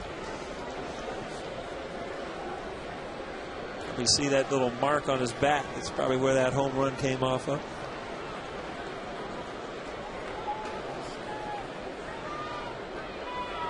One thing that he has worked a lot with Kevin Long on, being quiet at the plate. And he's done it very well this month for sure. And you see why he's successful right now. You're 0-2, and you have a tendency as a hitter to try to get in that panic mode and just put the ball in play. And he's taken 2 good pitches. Now you're back in the count, 2-2. And you feel like you're controlling the bat again. The 2-2. And he swings and misses at an off-speed pitch, and that will do it. So Wright really flirts with trouble, but doesn't allow a run. The bases remain loaded. We go to the 9th. Yankees leading 8-2.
Answered straight from the skipper. It's a new Joe Girardi show. It's Sunday at 5. It's only on Yes. Rumors going around the ballpark, Paul, that you're actually going to do that show on Sunday. Is that right? Yeah, you're hosting it. That's what I hear. Is my script coming soon? No, your script's in your head. Is that right? That's right. 8-2 Yankees lead as we go to the top of the ninth. A couple of changes. Joe Girardi's made those changes. He brings in Chano Park as he continues to try to straighten out this veteran right-hander. Kevin Russo takes over third, and Ramiro Pena goes from third to short to take over for Jeter, who had been pinch run for by Russo. There's Kevin, and there's Ramiro. Now you see Park's numbers, not that good. 8.71. 10 1/3, 17 hits. That's just way too many. And with the injury to Wasevis, Paul, they need to straighten this guy out, who was very good for the Phillies last year. Well, you know, I turned on the Phillies game last year in the playoffs in L.A., and, you know, he was throwing 96, 97 miles an hour, and I thought, wow, this guy is, you know, he's found this little niche from a starter back into the bullpen, and, you know, he hasn't touched the radar gun there. You know, he can be overpowering. Now, last year with the Phillies, 50 innings out of the bullpen, 2.52.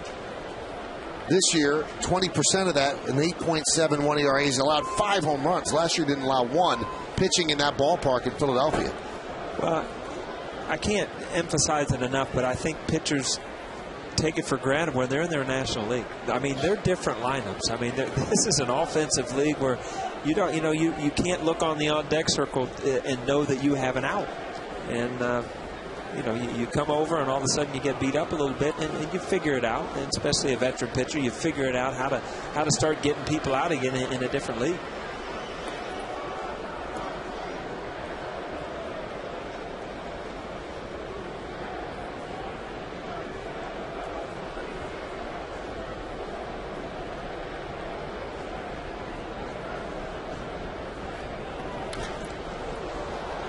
Austin Kearns fouls that one away.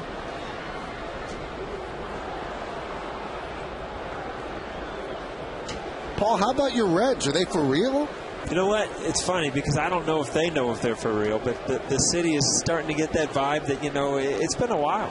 Since 1990 that they've, you know, won a World Series or even been in the playoffs. So it's always exciting for any city when their team is involved, and they've got some good young talent.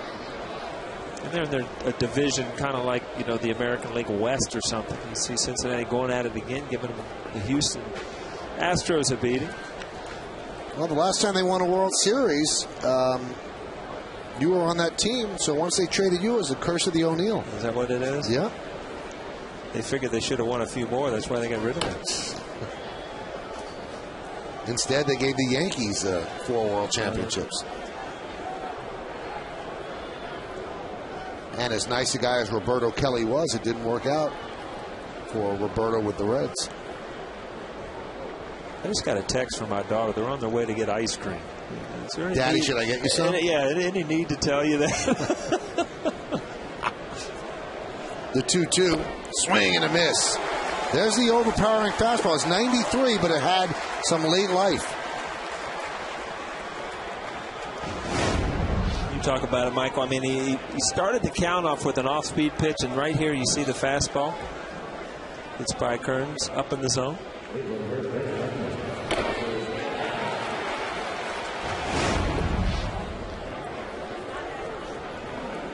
That's going to bring up Russell Branyan.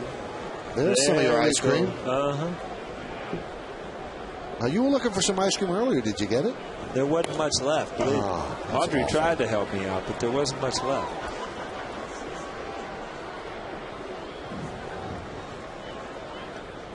You really didn't come to play food-wise today. You ordered 3 meals, you only ate 2. You gave the other one away. I kept doing them in stages. I didn't get them all done. A little late delivery tonight in the game, you know. You did.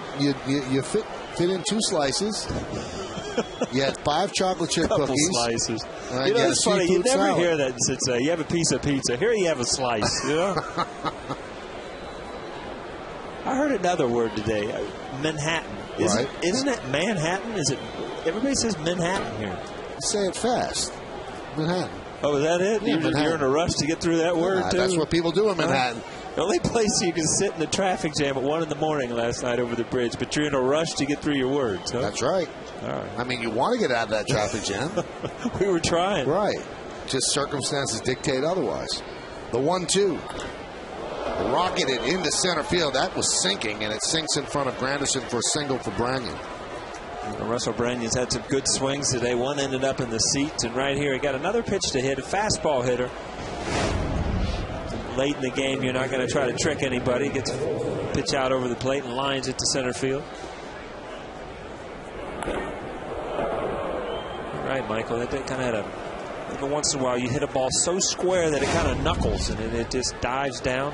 You don't get a good read as a center fielder. A good thing to do, just to give him a single. Here's Johnny Peralta. So Branyan is now 2 for 4. Peralta's 1 for 3. And there's a strike. Yeah, you talked about how he pitched last year, and when he pitched against the Yankees in the World Series, he was at 95, 96, and I'm sure that really opened the Yankees' eyes. And they signed him to a 1-year deal, but he has not come close. You know, that 92, 93 is pretty high for him so far this year, but that's about what he's topping out at. That's what he's touching. You always wonder, you know, late in the year, guys like this, you know, through the playoffs, through the World Series, if it does have a little after effect the next year. Broken bat pop-up, shallow left, Pena. Yankees are 1 out away from the win.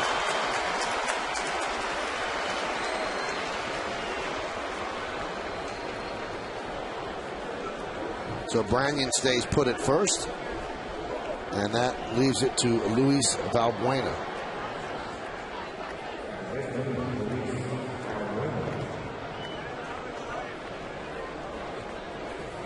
So we've seen 2 players, the only 2 players from Korea in the major leagues.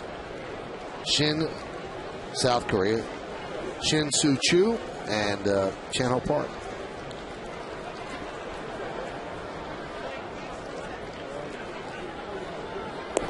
I heard today, it might have even been on your show. No, I was reading the thing that you know, that Park said, you know, he was kind of the idol over there, baseball player, so everybody wanted to be a pitcher. Now, you know, Chu is he's an everyday outfielder, so it's kind of opened up to where people, you know, want to be everyday players, and it's funny. Guys that come over here playing the major leagues, how much effect they have on their home countries. Well, what's left of the crowd of 44,634 on their feet.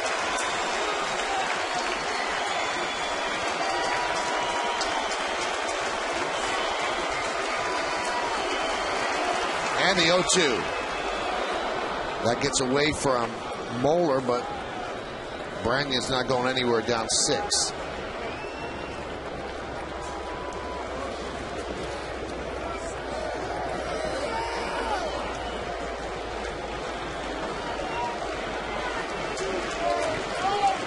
Is that Butch Davis? Yeah. Former Browns coach. And former national champion with Miami. I think that was a ring he had on.